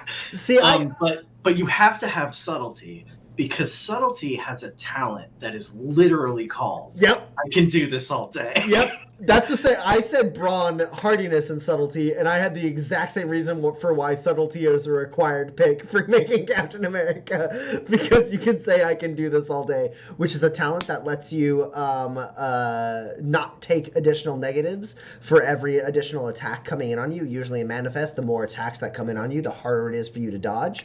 But if you have the talent, I can do this all day, you can basically spend your action to like enter a somewhat defensive stance, which allows you to not take additional penalties. So you can like walk out in the middle of like an army and say I can do this all day and take like 12 people shooting at you at once, and there's no additional penalties for the dodging or deflecting or whatever.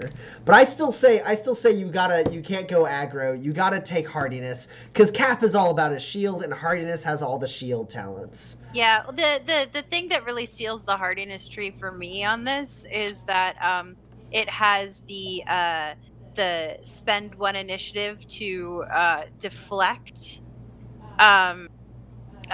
like a neighbor. So what you can do is, because it's got a recall cable, you can deflect at a distance. Yeah, but then you're bad at like you're either like you can't throw the shield good, which that's a bummer, or you're bad at fighting. And that's a worse bummer. You're still good at throwing the shield. You just the one thing you don't get is the ping ping ping of hitting like 3 people at once. Iconic. But if you have Brawn, you can have Natural Athlete, which gives you +1 to Athletics. You can take Olympian, which gives you an automatic hit on unopposed Athletics. Also, you got to be able to wield Thor's hammer at some point. You can take pure. You can take pure strength to make it so your melee attacks are better. I mean, Cap gets in there, right? He fights all up and close. I think between Brawn and Sure Hands, Brawn is the one you keep. You drop Sure Hands. Your shield is not your primary weapon throwing it around because you're going in there and punching people. The other thing, actually, now that I've thought about it, one of the most iconic things about Cap is like he gets that punch and then he just like stands up as if like nothing has happened, right? And he's like got that like, and there's that one talent in the hardiness tree where you can just like ignore getting hit like one time. Yeah, and like so when like Thanos like punches him in the face or whatever, I don't know, I don't exactly remember, like that whole like, what, I didn't take any damage. It's not the same, There's two talents that are really good for that, right? There's the one that's Shrug It Off, which lets you take half damage. And then there's Second Wind, which gives you 10 hit points back, which is how Kinsey survived getting bit by a Snallygaster. He was like, I took 9 damage. How about I Second Wind and just get all that back? I die on this hill. You take Sure Hands. Oh man. And so what would that be? What, military brawler then? You could do it with like Militant Brawler. Militant Brawler is pretty solid. Yeah. It's actually very thematically appropriate. Yep. Oh man. Trying to never get hit. You're very good at dodging. You can do it all day even. You can do it all day. Gosh, now I want to make all of the Avengers as like promo. I mean, I did play that character, but in the very early playtest, when I could do this all day, it was a passive ability. It was way too strong. Was that Stefan? Yeah. Yeah. And he found a shield, and he made a helmet with an A on it. That's right. It's for his last name, Amel. Ahmel. Yes. Ahmel. Legally distinct.